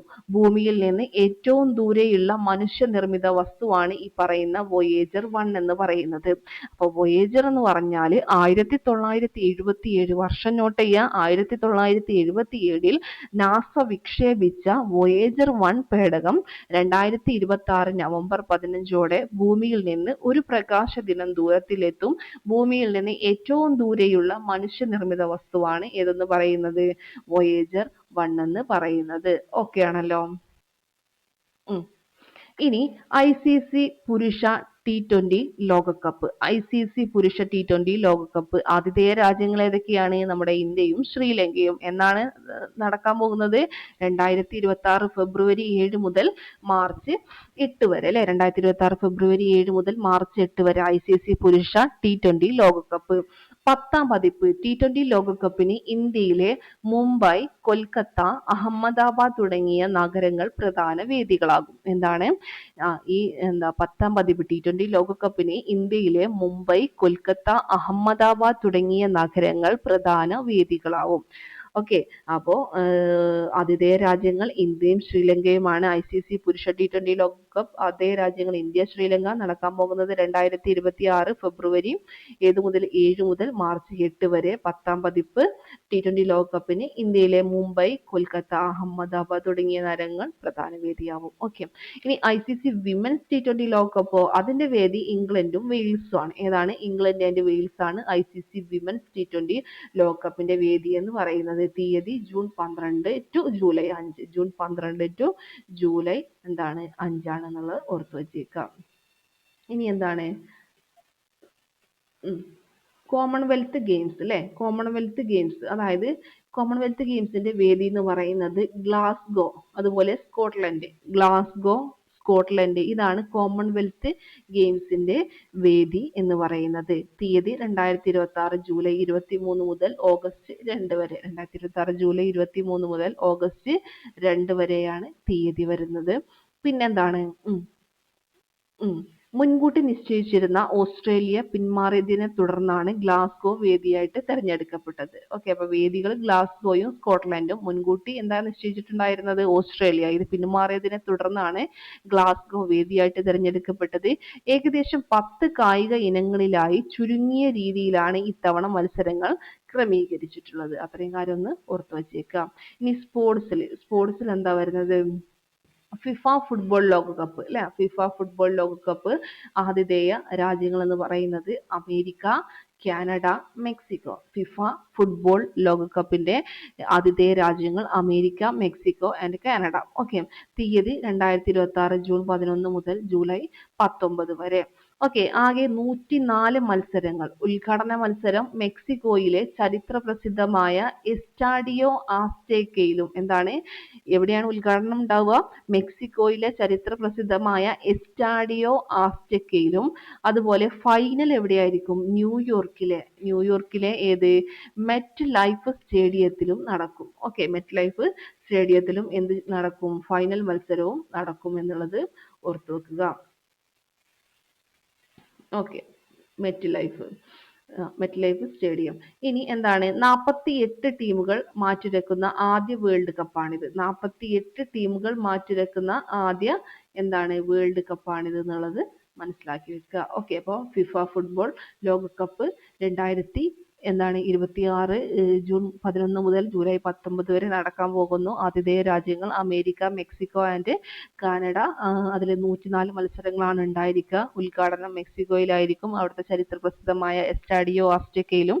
അതുപോലെ 48 ടീമുകൾ മാറ്റിവെക്കുന്ന ആദ്യ വേൾഡ് കപ്പാണിത്. ഫൈനൽ മത്സരം ന്യൂയോർക്കിലെ മെറ്റ് ലൈഫ് സ്റ്റേഡിയത്തിലും നടക്കും. ഇനി വിന്റർ ഒളിമ്പിക്സ് അല്ലെ? Winter Olympics Milano Cortina 2026.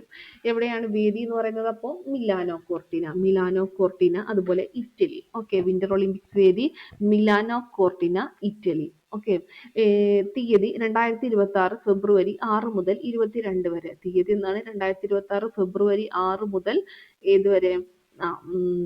6 മുതൽ 22 വരെ. മാർച്ച് 6 മുതൽ 15 വരെ വിന്റർ പാരാലിമ്പിക്സും കൂടെ നടക്കുന്നുണ്ട്. വിന്റർ ഒളിമ്പിക്സ് നടക്കുന്നത് 2026 ഫെബ്രുവരി 6 to 22 ആണെങ്കിൽ മാർച്ച് 6 മുതൽ എന്താണ്? 15 വരെ. മാർച്ച് 6 to 15 വരെ വിന്റർ പാരാലിമ്പിക്സും നടക്കുന്നതാണ്. ഇനി ഏഷ്യൻ ഗെയിംസ് വേദി എന്ന് പറയുന്നത് എന്താണ്? വേദി ജപ്പാനാണ്. ഏഷ്യൻ ഗെയിംസിന്റെ വേദി എന്താണ്? ജപ്പാനാണ്. ഓക്കെ, ഈ വേദികളൊക്കെ ഒന്ന് എന്ത് ചെയ്യാം?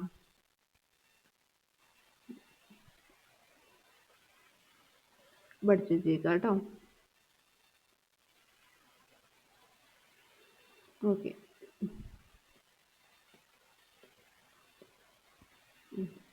നമ്മൾ ഏതൊക്കെ പറഞ്ഞിരുന്നു? നമുക്ക് നോക്കാം. കോമൺവെൽത്ത് ഗെയിംസ് ഗ്ലാസ്ഗോ സ്കോട്ട്ലൻഡാണ് വേദി വരുന്നത്. പിന്നെ ഫിഫ ഫുട്ബോൾ ലോകകപ്പ് അമേരിക്ക, കാനഡ, മെക്സിക്കോ. പിന്നെ വിന്റർ ഒളിമ്പിക്സ് മിലാനോ കോർട്ടിന, ഇവിടെ ഇറ്റലി അല്ലേ? ഓക്കെ, ദെൻ ഏഷ്യൻ ഗെയിംസ് വേദി ജപ്പാനാണ്. ഇതിന്റെ പ്രത്യേകത എന്ന് പറയുന്നത് 20ാം ഏഷ്യൻ ഗെയിംസിന് ഏഷ്യയിലെ 45ഓളം രാജ്യങ്ങളിൽ നിന്നുള്ള എത്രാമത്തെയാണ്? 20ാം ഏഷ്യൻ ഗെയിംസ് ആണ് കേട്ടോ. ഏഷ്യയിലെ 45ഓളം രാജ്യങ്ങളിൽ നിന്നുള്ള അത്ലറ്റുകൾ കായിക ഇനങ്ങളിൽ പങ്കെടുക്കും. ഓക്കെ, അത്രയും കാര്യങ്ങൾ എന്ത് ചെയ്യുക? പഠിച്ചു വെച്ചേക്കാം. ഇനി നമുക്ക് നോക്കാനുള്ളത് SCERT ഫാക്ട്സ് ആണ്. SCERT ഫാക്ട്സ് നോക്കിയാലോ? ഓക്കെ, കോശങ്ങൾ അല്ലേ? കോശങ്ങൾ എന്നുള്ള ആ ഒരു ടോപ്പിക്കുമായി റിലേറ്റ് ചെയ്തിട്ട് PSC ചോദിക്കാൻ സാധ്യതയുള്ള കാര്യങ്ങൾ ഉൾപ്പെടുത്തിയിട്ടുള്ളതാണ്. നമ്മുടെ ശരീരം നിർമ്മിച്ചിരിക്കുന്ന അടിസ്ഥാന ഘടകമാണ് എന്തെന്ന് പറയുന്നത്? കോശം എന്ന് പറയുന്നത്. നമ്മുടെ ശരീരം നിർമ്മിച്ചിരിക്കുന്ന അടിസ്ഥാന ഘടകം. ജീവനുള്ള എല്ലാ വസ്തുക്കളുടെയും അടിസ്ഥാന ഘടകം എന്ത് തന്നെയാണ്? കോശം തന്നെയാണ്. കോശങ്ങൾ എന്താണ്? അതിസൂക്ഷ്മങ്ങളാണ്. കോശങ്ങൾ എന്ന് പറയുന്നത് അതിസൂക്ഷ്മങ്ങളാണ്. അവയെ നിരീക്ഷിക്കാൻ ഉപയോഗിക്കുന്ന ഉപകരണമാണ് എന്തെന്ന് പറയുന്നത്? മൈക്രോസ്കോപ്പ്. കോശങ്ങൾ അതിസൂക്ഷ്മങ്ങളാണ്. അവയെ നിരീക്ഷിക്കാൻ അപ്പൊ എന്ത് വേണ്ടി വരും? വളരെ ചെറുതായത് കൊണ്ട് നമുക്ക് നമ്മുടെ കണ്ണുകൊണ്ട് കാണാൻ പറ്റുമോ? ഇല്ല. അപ്പൊ മൈക്രോസ്കോപ്പിലൂടെയാണ് നിരീക്ഷിക്കുന്നത്. അപ്പൊ നമുക്ക് മൈക്രോസ്കോപ്പിന്റെ വിവിധ ഭാഗങ്ങളും കൂടെ നമുക്ക് പഠിക്കാനുണ്ട്. ഐപീസ് ഉണ്ട്, ഒബ്ജക്റ്റീവ് ഉണ്ട്, ലെൻസ് ഉണ്ട്, കണ്ടൻസർ ഉണ്ട്, മിറർ ഉണ്ട്, സ്റ്റേജ് ക്ലിപ്പുകൾ, നോബുകൾ തുടങ്ങിയവ. ഇതിന്റെ പിക്ചർ ഞാൻ എന്ത് ചെയ്യാം ടെലഗ്രാം ചാനലിൽ ഇടാം കേട്ടോ. ഓക്കെ, അപ്പൊ നിങ്ങൾക്ക് പെട്ടെന്ന് മനസ്സിലാവും. Eyepiece, objective, lens, condenser, mirror, stage, ക്ലിപ്പുകൾ, നോബുകൾ.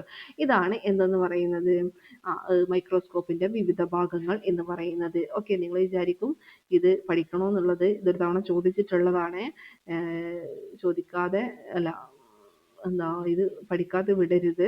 I Ps, objective, lens, condenser, mirror, stage ക്ലിപ്പുകൾ, നോബുകൾ. ഓക്കെ, ഇനി റോബർട്ട് ഹുക്ക് അല്ലെ. റോബർട്ട് ഹുക്ക് ആരാണ്? 1665 എന്ത് കണ്ടെത്തി? നമ്മുടെ കോശം കണ്ടെത്തിയ ശാസ്ത്രജ്ഞനാണ്. ആരെന്ന് പറയുന്നത്? റോബർട്ട് ഹുക്ക് അല്ലെ. ഓക്ക് മരത്തിൽ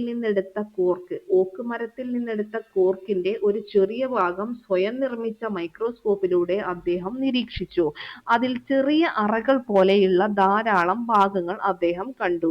ഈ ചെറിയ അറകളെ നമ്മുടെ റോബർട്ട് ഹുക്ക് എന്താ വിളിച്ചത്? സെല്ല എന്നാണ് വിളിച്ചത്. സെല്ല എന്ന് വിളിച്ചു.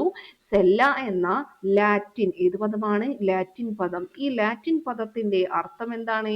ചെറിയ മുറി എന്നാണ്. ഓക്കെ, അപ്പോ ഈ സെല്ല എന്നുള്ള ചെറിയ അറകളെ ആര് കണ്ടെത്തി എന്നാ പറഞ്ഞത്? എവിടെയാ കണ്ടെത്തിയത്? അദ്ദേഹം 1665 ഓക്ക് മരത്തിൽ നിന്ന് എടുത്ത കോർക്കിന്റെ ഒരു ചെറിയ ഭാഗം അദ്ദേഹം സ്വയം നിർമ്മിച്ച മൈക്രോസ്കോപ്പിലൂടെ എന്ത് ചെയ്യാണ്? നിരീക്ഷിക്കുകയാണ്. അതിലെ ചെറിയ അറകൾ പോലെയുള്ള ധാരാളം ഭാഗങ്ങൾ കണ്ടു. ചെറിയ അറകളെ അദ്ദേഹം സെല്ല എന്ന് വിളിച്ചു. സെല്ല എന്ന ലാറ്റിൻ പദത്തിന്റെ അർത്ഥം ചെറിയ മുറി എന്നാണ്. നാം അതിനെ എന്ത് വിളിക്കും? കോശം എന്ന് വിളിക്കുന്നു. ഓക്കെ, അപ്പൊ ഏകകോശ ജീവികളുണ്ട്, അതുപോലെ ബഹുകോശ ജീവികളും ഉണ്ട്. നമുക്ക് നോക്കാം എന്താ ഏകകോശ ജീവികൾ. ഒരു കോശം മാത്രമുള്ള ജീവികളെ എന്തെന്ന് പറയാം? ഏകകോശ ജീവികൾ എന്ന് വിളിക്കാം. ഒരു കോശം മാത്രമുള്ള ജീവികളാണ് ഏകകോശ ജീവികൾ. കോശങ്ങളുടെ എണ്ണം കുറവായതുകൊണ്ടാണ് നമുക്ക് അവയെ നഗ്നനേത്രങ്ങൾ കൊണ്ട് കാണാൻ കഴിയാത്തത്. കോശങ്ങളുടെ എണ്ണം എന്താണ്? കുറവായതുകൊണ്ടാണ് നമുക്ക് അവയെ എന്തുകൊണ്ട്? നഗ്നനേത്രങ്ങൾ കൊണ്ട് കാണാനായിട്ട് സാധിക്കാത്തത് അല്ലെ.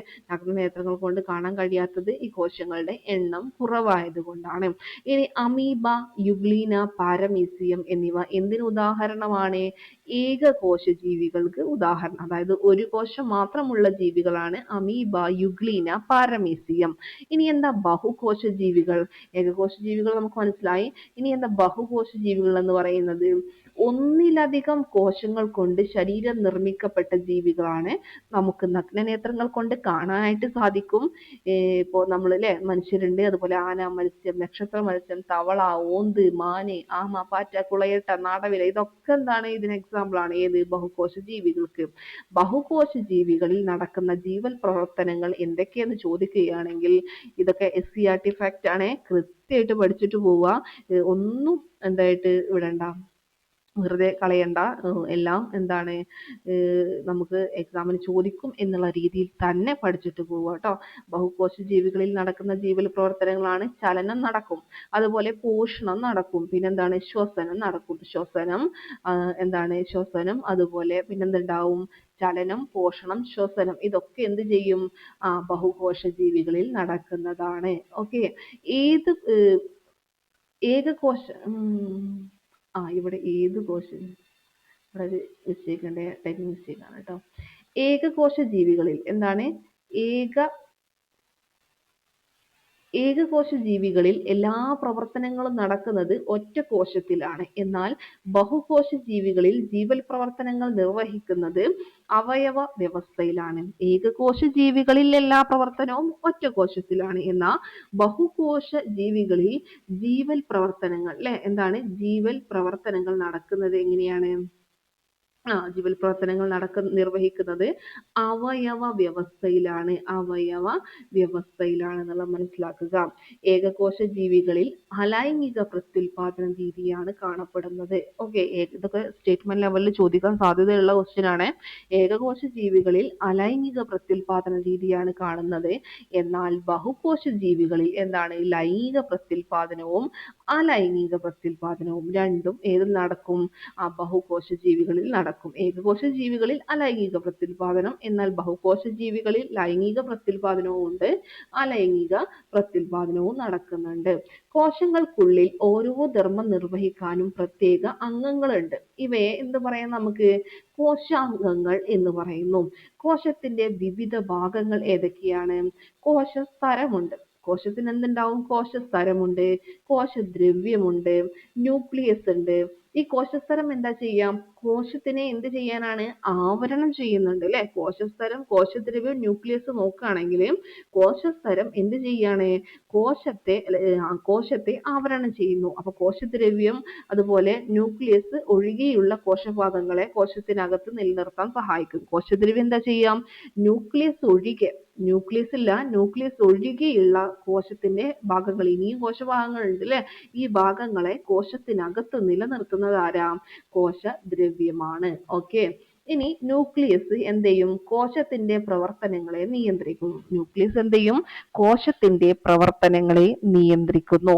ന്യൂക്ലിയസ് എന്ത് ചെയ്യും? കോശത്തിന്റെ പ്രവർത്തനങ്ങളെ നിയന്ത്രിക്കുന്നു. കേന്ദ്രമാണ് നിയന്ത്രിക്കുന്നത്, ആലോചിച്ച് വെച്ചേക്കാം. ജലം, ലവണം, വിസർജ്യ വസ്തുക്കൾ എന്നിവയെ സംഭരിക്കുന്നത് കോശാംഗമാണ്? ഫേനമാണ്. ജലം, ലവണം, വിസർജ്യ വസ്തുക്കൾ എന്നിവയെ എന്ത് ചെയ്യുന്നത്? സംഭരിക്കുന്നത് ഫേനമാണ്. അപ്പൊ റൈബോസം എന്നുള്ള കോശാംഗം എന്താ ചെയ്യുന്നത്? പ്രോട്ടീൻ ഉൽപ്പാദിപ്പിക്കുന്നത് റൈബോസോമാണ്. അതുപോലെ എൻഡോപ്ലാസ്മിക് റെറ്റിക്കുലം എന്താണ്? കോശത്തിനുള്ളിലെ സഞ്ചാരപാതയായിട്ട് വർത്തിക്കുന്നത് എൻഡോപ്ലാസ്മിക് റെറ്റിക്കുലമാണ്. ഇനി മൈറ്റോകോൺട്രിയോ എന്ത് ചെയ്യുന്നു? മൈറ്റോകോൺട്രിയൻ എന്ത് ചെയ്യുന്നു? ഊർജം ഉൽപ്പാദിപ്പിക്കുന്നു. ഓരോ കോശാംഗം കൃത്യമായിട്ട് പഠിക്കുക. ഫേനം ചെയ്യുന്നത് എന്താണ്? ജലം, ലവണം, വിസർജ്യ വസ്തുക്കൾ എന്നിവയെ സംഭരിക്കുന്നു. അതുപോലെ പ്രോട്ടീൻ ഉൽപ്പാദിപ്പിക്കുന്നത് റൈബോസോമാണ്. ഇനി എന്താണ്? കോശത്തിനുള്ളിലെ സഞ്ചാരപാതയായിട്ട് സഞ്ചാരപാതയായിട്ട് വർത്തിക്കുന്നത് എൻഡോപ്ലാസ്മിക് റെറ്റിക്കുലമാണ്. മൈറ്റോകോൺട്രിയൻ എന്ത് ചെയ്യുന്നു? ഊർജം ഉൽപ്പാദിപ്പിക്കുന്നു. ഓക്കെ ആണല്ലോ. ഇനി ജന്തുകോശത്തിൽ നിന്നും വ്യത്യസ്തമായി സസ്യകോശം കേട്ടോ. സസ്യകോശത്തിൽ എന്താണ്? ഇതൊന്ന് ശ്രദ്ധിക്കാം. ജന്തുകോശത്തിൽ നിന്ന് വ്യത്യസ്തമായി സസ്യകോശത്തിൽ കാണുന്ന ഭാഗങ്ങളും അവയുടെ ധർമ്മവും എന്തൊക്കെയാന്ന് ചോദിച്ചാല് ഇത് ശ്രദ്ധിച്ച് കേട്ടോ. ജന്തുകോശവും സസ്യകോശവും തമ്മിൽ വ്യത്യാസമുണ്ട്.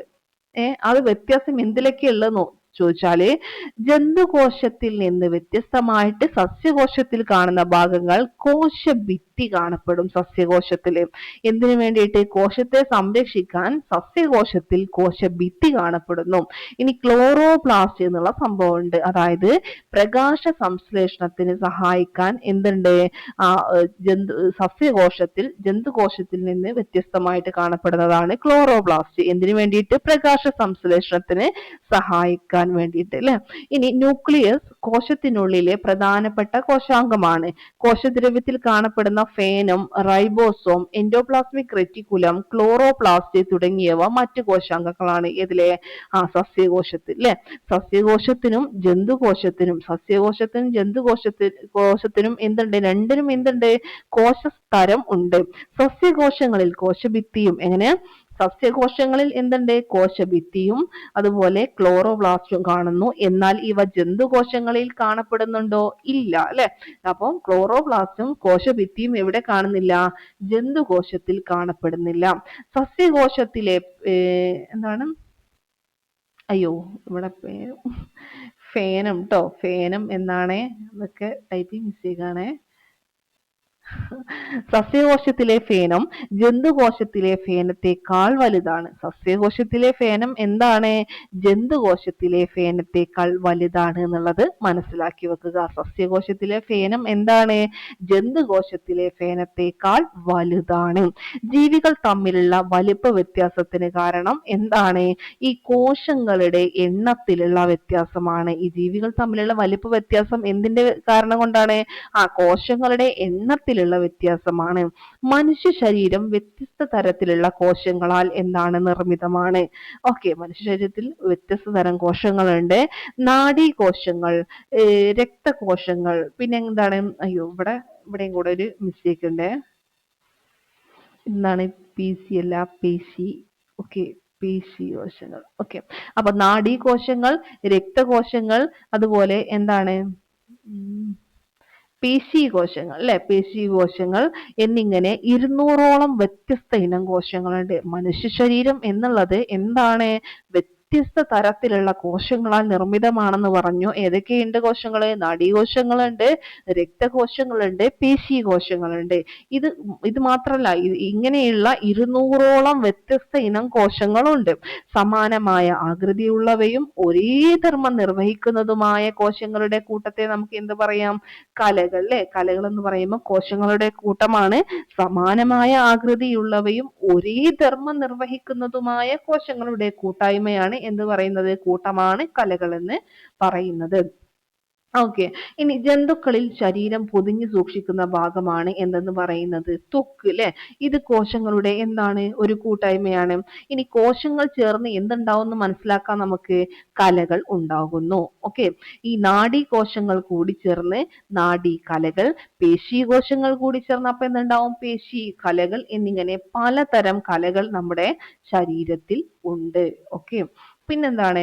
സസ്യങ്ങളിലും ഇത്തരത്തിൽ വിവിധ കലകൾ കാണപ്പെടുന്നുണ്ട്. സസ്യങ്ങളിലും ഉണ്ട്. വ്യത്യസ്ത അവയവങ്ങൾ ഏകോപനത്തോടെ പ്രവർത്തിച്ച് അവയവ വ്യവസ്ഥയായിട്ട് മാറുന്നു. വ്യത്യസ്ത അവയവങ്ങൾ എന്ത് ചെയ്യും? ഇതൊക്കെ ഏകോപനത്തോടെ പ്രവർത്തിച്ച് ഒരു അവയവ വ്യവസ്ഥയായി മാറുന്നു. അപ്പൊ അതായത് നിങ്ങൾക്ക് മനസ്സിലാക്കാൻ പറ്റും, ശ്വാസകോശം എന്ന് പറഞ്ഞാൽ എന്താണ്? അതൊരു അവയവമാണ്. അതുപോലെ നാസാരന്ധ്രങ്ങളും ശ്വാസനാളവും അതൊക്കെ എന്താണ്? നമ്മുടെ ശരീരത്തിലെ ഓരോരോ അവയവങ്ങളാണ്. ഇവ ചേർന്നുണ്ടാകുന്ന അവയവ വ്യവസ്ഥയാണ് എന്തെന്ന് പറയുന്നത്?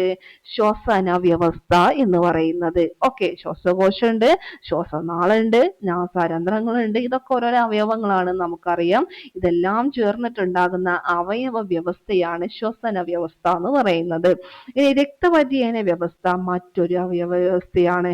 ഇതുപോലുള്ള വ്യത്യസ്ത അവയവ വ്യവസ്ഥകൾ ചേർന്നാണ് ഒരു ജീവി ഉണ്ടാകുന്നത്. അപ്പൊ നമുക്ക് ഇത് എങ്ങനെ ക്രോഡീകരിക്കാം?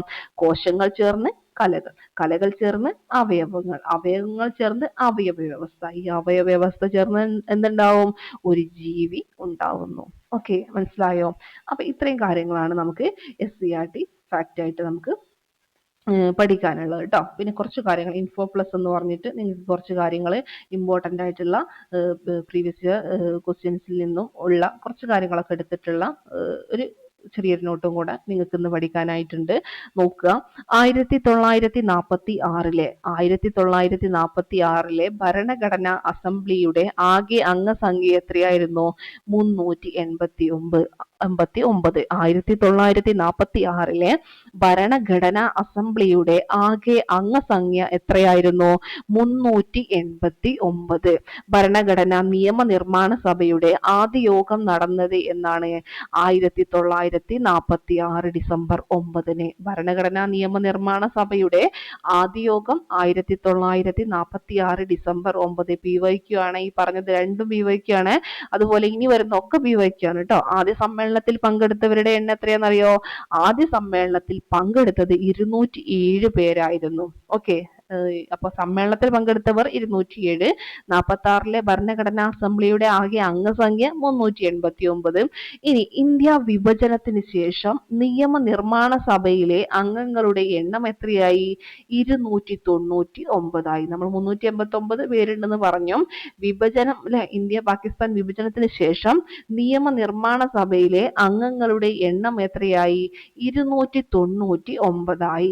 ഭരണഘടനാ നിയമനിർമ്മാണ സഭയിലെ മലയാളി അംഗങ്ങൾ എത്രയായിരുന്നു? 17 മലയാളി വനിതകളായിരുന്നു. സ്വാതന്ത്ര്യത്തിന് ശേഷം ഭരണഘടനാ നിർമ്മാണ സമിതി ഇന്ത്യയുടെ നിയമനിർമ്മാണ സഭയായിട്ട് സ്വാതന്ത്ര്യം കിട്ടി. അതിനുശേഷം ഭരണഘടനാ നിർമ്മാണ സമിതി ഇന്ത്യയുടെ നിയമനിർമ്മാണ സഭയായി സമ്മേളിച്ചത് 1947 നവംബർ 17. എല്ലാം PYQ കേട്ടോ. നോട്ട് ചെയ്ത് വെച്ചോ. 1947 നവംബർ 17 സ്വാതന്ത്ര്യത്തിന് ശേഷം ഭരണഘടനാ നിർമ്മാണ സമിതി ഇന്ത്യയുടെ നിയമനിർമ്മാണ സഭയായിട്ട് സമ്മേളിച്ചത്. ഓക്കെ. 47 നവംബർ 17. ഇനി പഞ്ചായത്തി രാജ് അല്ലെ, ഈ ഒരു പദം ആദ്യമായിട്ട് ഉപയോഗിച്ചത് ആരാ? നമ്മുടെ ജവഹർലാൽ നെഹ്റു ആണ് പഞ്ചായത്തി രാജ് എന്ന പദം ആദ്യമായിട്ട് ഉപയോഗിച്ചത്. 73-ാം ഭരണഘടനാ ഭേദഗതി പഞ്ചായത്തി രാജുമായി ബന്ധപ്പെട്ടതും, അതായത് 11-ാം പട്ടികയിലാണ് പറയുന്നത്. 74-ാം ഭരണഘടനാ ഭേദഗതി നഗരപാലിക നിയമത്തെ സംബന്ധിച്ചും, അതായത് 12-ാം പട്ടികയിലും. 73-ാം ഭരണഘടനാ ഭേദഗതി പഞ്ചായത്തി രാജുമായി ബന്ധപ്പെട്ടതും 11-ാം പട്ടികയാണ്, അതെന്നുള്ള ഓർത്ത് വച്ചേക്കാം. 74-ാം ഭരണഘടനാ ഭേദഗതി നഗരപാലിക നിയമത്തെ സംബന്ധിച്ചുമുള്ളതാണെന്നുള്ള ഓർത്ത് വച്ചേക്കാം. 11-ാം പട്ടികയിൽ ഉൾപ്പെടുന്ന വിഷയങ്ങളുടെ എണ്ണം എത്രയാണ്? 29. 11-ാം പട്ടികയിൽ എത്ര വിഷയങ്ങൾ ഉൾപ്പെടുന്നു? 29. അപ്പൊ 12-ാം പട്ടികയിലോ? അത് 18 വിഷയങ്ങളാണ് ഉൾപ്പെടുന്നത്. 29 വിഷയങ്ങൾ 11-ാം പട്ടികയിലും 12-ാം പട്ടികയിൽ എത്രയാണ്? വിഷയങ്ങളുടെ എണ്ണം 18 ആണെന്നുള്ളത് ഓർത്തു വച്ചേക്കുക. 29 അതുപോലെ 18. 73-ാം ഭേദഗതിയെ തുടർന്ന് പഞ്ചായത്ത് രാജ് നിയമം പാസാക്കിയ ആദ്യ സംസ്ഥാനമാണ് മധ്യപ്രദേശ്. 73-ാം ഭേദഗതി തുടർന്ന് പഞ്ചായത്ത് രാജ് നിയമം പാസാക്കിയ ആദ്യ സംസ്ഥാനം എന്ന് പറയുന്നത് ഏതാണ്? മധ്യപ്രദേശാണ്. സംസ്ഥാന ധനകാര്യ കമ്മീഷൻ എന്താണ്? സംസ്ഥാന ധനകാര്യ കമ്മീഷൻ രൂപീകരിക്കണമെന്ന് നിർദ്ദേശിച്ച കമ്മിറ്റിയാണ് പി കെ തുങ്കൻ കമ്മിറ്റി. സംസ്ഥാന ധനകാര്യ കമ്മീഷൻ രൂപീകരിക്കണം എന്ന് നിർദ്ദേശിച്ച കമ്മിറ്റി ഏതാന്ന് ചോദിച്ചാൽ ഏതാണ്? പി കെ തുങ്കൻ കമ്മിറ്റിയാണ്. പി കെ തുങ്കൻ കമ്മിറ്റിയാണ്. അതായത് എന്താണ്? Committee on Panchayati Raj institution എന്നറിയപ്പെടുന്ന കമ്മിറ്റിയാണ് ഏതെന്ന് പറയുന്നത്? Ashok Mehta committee. P K Thungan committee എന്തായിരുന്നു? സംസ്ഥാന ധനകാര്യ കമ്മീഷൻ രൂപീകരിക്കണമെന്ന് നിർദ്ദേശിച്ച കമ്മിറ്റിയാണ് പി കെ തുങ്കൻ കമ്മിറ്റി. ഇനി അശോക് മേത്ത കമ്മിറ്റിയോ? Committee on Panchayati Raj institution എന്നറിയപ്പെടുന്ന കമ്മിറ്റിയാണ് Ashok Mehta committee. Committee on Panchayati Raj institution എന്നറിയപ്പെടുന്ന കമ്മിറ്റിയാണ് ഏതെന്ന് പറയുന്നത്? അശോക് മേത്ത കമ്മിറ്റി എന്ന് പറയുന്നത്. Committee on Panchayat Raj institution എന്നറിയപ്പെടുന്ന കമ്മിറ്റിയാണ് അശോക് മേത്ത കമ്മിറ്റി. ബാഹ്യ ആക്രമണങ്ങളിൽ നിന്നും ആഭ്യന്തര അസ്വസ്ഥതകളിൽ നിന്നും എല്ലാ സംസ്ഥാനങ്ങളെയും സംരക്ഷിക്കുക എന്നത് യൂണിയന്റെ കടമയാണ് എന്ന് ഇന്ത്യൻ ഭരണഘടനയിൽ ഏത് ആർട്ടിക്കിളിലാണ് പറയുന്നതെന്നറിയോ? 355. അപ്പൊ ആർട്ടിക്കിൾ 355 എന്താ പറയുന്നത്? ഇത് PYQ ആണ്, പഠിച്ചു വെച്ചോ. PYQ ആണ് കേട്ടോ. ആർട്ടിക്കിൾ 355 എന്താ പറയുന്നത്? ബാഹ്യാക്രമണങ്ങളിൽ നിന്നും ആഭ്യന്തര അസ്വസ്ഥതകളിൽ നിന്നും എല്ലാ സംസ്ഥാനങ്ങളെയും സംരക്ഷിക്കുക എന്നത് യൂണിയന്റെ കടമയാണ് എന്ന് ഇന്ത്യൻ ഭരണഘടനയിലെ ആർട്ടിക്കിൾ 355 പറയുന്നു. അടിയന്തരാവസ്ഥ കാലത്ത് അനുച്ഛേദം 19 റദ്ദ് ചെയ്യുന്നത് സംബന്ധിച്ച് പറയുന്ന ആർട്ടിക്കിൾ 358ലാണ്. ഏതിലാ പറയുന്നത്? ആർട്ടിക്കിൾ 358ലാണ്. ഏതിനെ പറ്റിയാ പറയുന്നത്? അടിയന്തരാവസ്ഥ കാലത്ത് അനുച്ഛേദം 19 റദ്ദ് ചെയ്യുന്നതിനെ പറ്റി. ഓക്കെ. ഇനി എന്താണ്? മറ്റുള്ള മൗലിക അവകാശങ്ങൾ സ്ഥാപിച്ചെടുക്കുവാനുള്ള അവകാശം എന്താണ്?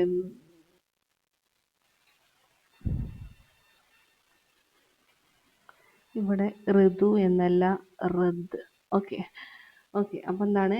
മറ്റുള്ള മൗലിക അവകാശങ്ങൾ സ്ഥാപിച്ചെടുക്കുവാനുള്ള അവകാശം റദ്ദ് ചെയ്യുന്നത് സംബന്ധിച്ച് പറയുന്ന, മറ്റുള്ള മൗലികാവകാശങ്ങൾ സ്ഥാപിച്ചെടുക്കുവാനുള്ള അവകാശം റദ്ദ് ചെയ്യുന്നത് സംബന്ധിച്ച് പറയുന്ന ആർട്ടിക്കിൾ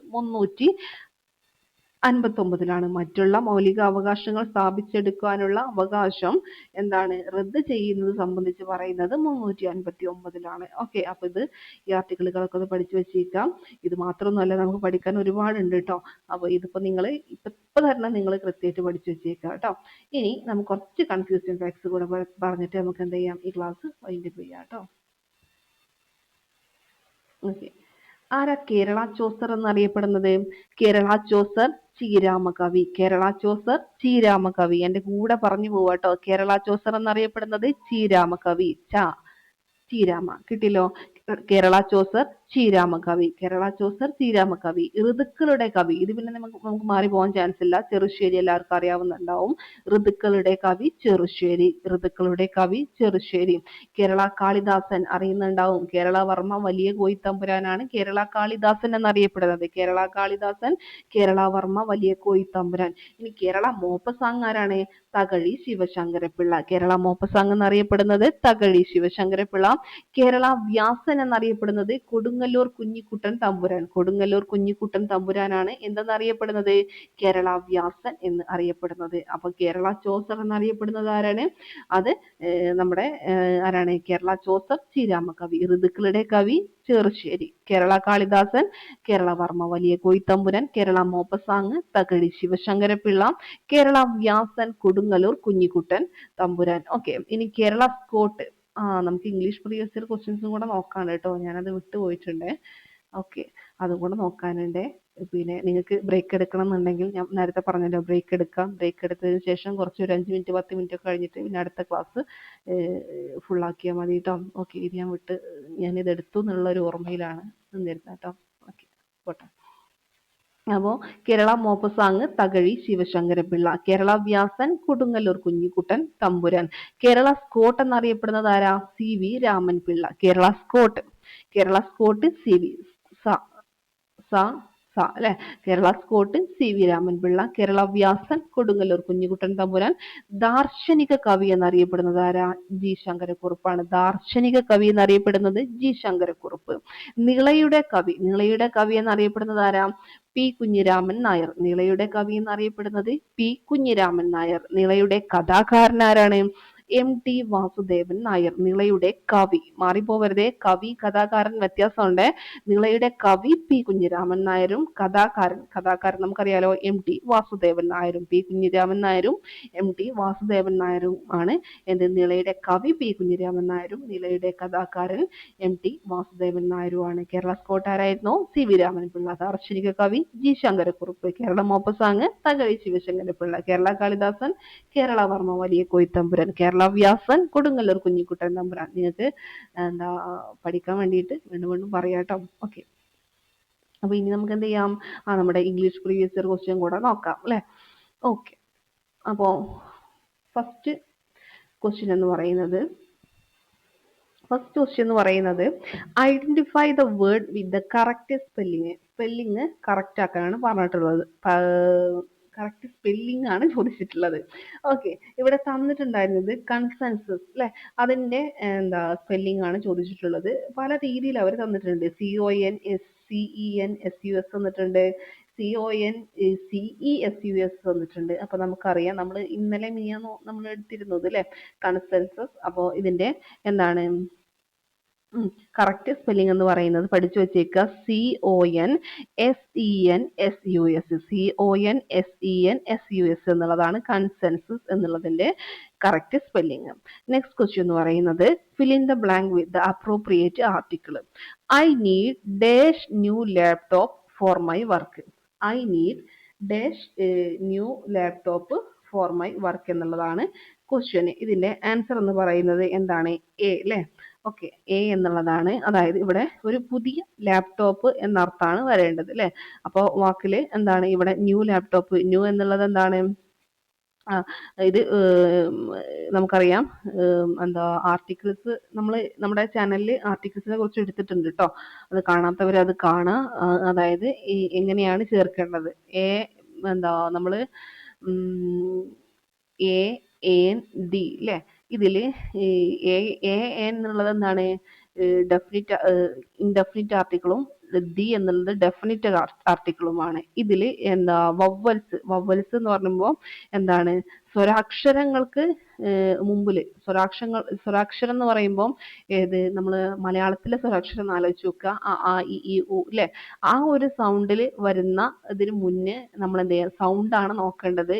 മുമ്പൊക്കെ നമ്മൾ പഠിച്ചിരുന്നത് AEIOU എന്നുള്ളതാണ്. അതിന് മുന്നേ ആനും ബാക്കിയുള്ളതിന് എന്താണ് നമ്മൾ ആണ് കൊടുത്തിട്ടുണ്ടായിരുന്നത്. പക്ഷേ ഇപ്പോന്നല്ല, ശരിക്കും നമ്മൾ ശ്രദ്ധിക്കേണ്ടത്, കൊടുക്കേണ്ടത് എങ്ങനെയെന്ന് വെച്ചാൽ സ്വരാക്ഷരങ്ങൾ, അതായത് ആ ഒരു സൗണ്ട് വരുന്ന, അതായത് ആ ഈ ഉ എന്നല്ലേ, ആ ഒരു സൗണ്ട് വരുന്ന വാക്കുകളാണ് എങ്കിൽ ആ വാക്കിന്റെ മുന്നിൽ ഏനും, അതല്ല വ്യഞ്ജനാക്ഷരങ്ങളിൽ ഇപ്പോൾ ബാക്കിയുള്ളതൊക്കെ വ്യഞ്ജനാക്ഷരങ്ങളാണല്ലോ. ആ ഒരു സൗണ്ടിൽ വരുന്നതെല്ലാം എന്താണ്? അതിന്റെ മുന്നിലൊക്കെ A എന്നുള്ളതുമാണ് ചേർക്കേണ്ടത്. ഓക്കെ, ഇവിടെ ന്യൂ ന്യൂ എന്നുള്ളതാണ് അല്ലേ. അപ്പോൾ സ്വരാക്ഷരാണോ വ്യഞ്ജനാക്ഷരാണോ അവിടെ വരുന്നത്? ന്യൂ. അപ്പം അത് വ്യഞ്ജനമാണ് അല്ലേ. അപ്പം അവിടെ നമ്മൾ എന്ത് കൊടുക്കണം? എ എന്നുള്ളതാണ് കൊടുക്കേണ്ടത് കേട്ടോ. എ എന്നുള്ളതാണ് കൊടുക്കേണ്ടത്. ഓക്കെ, മനസ്സിലായോ? I need A new laptop for my work. എനിക്കൊരു പുതിയ ലാപ്ടോപ്പ് അല്ലേ എന്താണ് ആവശ്യമുണ്ട് എന്നുള്ളതാണ് ഇവിടെ പറയുന്നത്. നെക്സ്റ്റ് ക്വസ്റ്റ്യൻ എന്ന് പറയുന്നത് choose the correct form of the verb to complete the sentences. Neither the team nor the coach എന്താണ് dash satisfied with result. Neither the team nor the coach എന്താണ് എന്താ dash satisfied with the result എന്നുള്ളതാണ്. ഇവിടെ option തന്നിട്ടുണ്ടായിരുന്നത് is ഉണ്ട്, are ഉണ്ട്, has ഉണ്ട്, have ഉണ്ട്. ഇവിടെ ആൻസർ വരുന്നത് ഈസ് എന്നുള്ളതാണ് ഇതിന്റെ ആൻസർ വരുന്നത് അല്ലെ. ഈസ് എന്നുള്ളതാണ് ആൻസർ വരുന്നത്, ഈസ് കേട്ടോ. അപ്പോൾ അതെന്താന്ന് വെച്ചാല് നമ്മൾ ശ്രദ്ധിക്കണം. നൈദർ നോർ, ഇവിടുത്തെ ഒരു പ്രയോഗം നമുക്ക് കാണാം. ഇവിടെ നൈദർ നോർ എന്നുള്ളൊരു പ്രയോഗമാണ് ഇവിടെ കൊടുത്തിട്ടുള്ളത്. ഇതില് നോറിന് ശേഷം വരുന്ന ഭാഗം, നോറിന് ശേഷം വരുന്നത് കോച്ചാണല്ലേ, ദി കോച്ച് എന്നുള്ളതാണ്.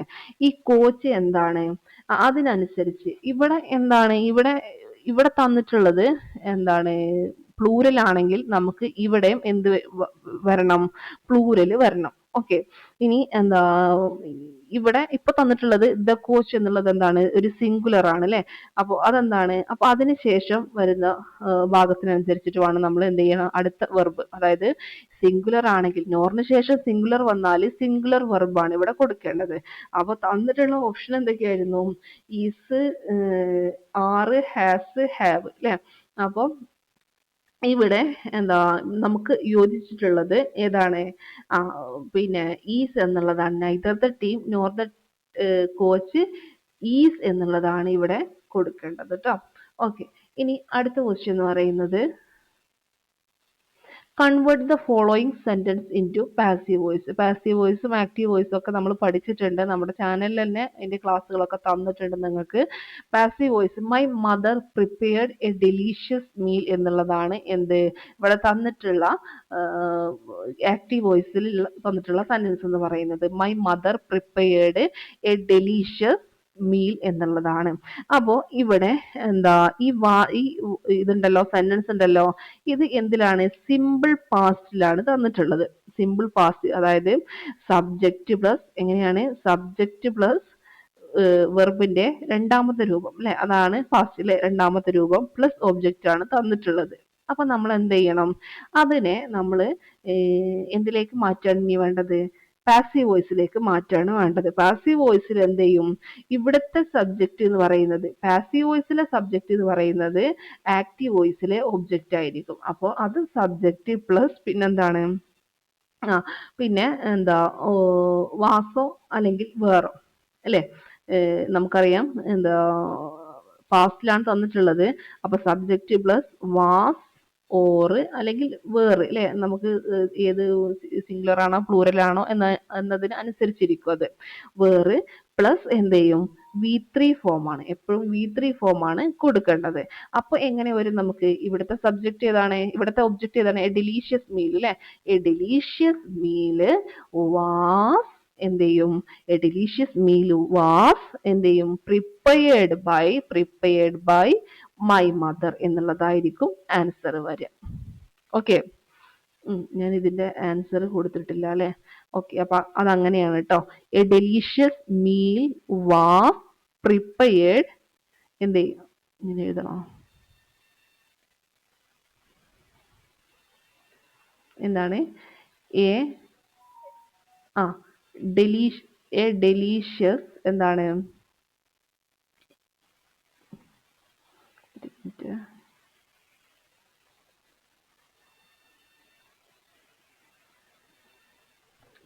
അപ്പോൾ ഇങ്ങനെയാണ് വരുന്നത് കേട്ടോ. എന്താ പറയാ? A delicious meal was prepared by എന്താണ്? A delicious meal was prepared by my mother എന്നുള്ളതാണ് ഇവിടെ വരുന്നത് കേട്ടോ.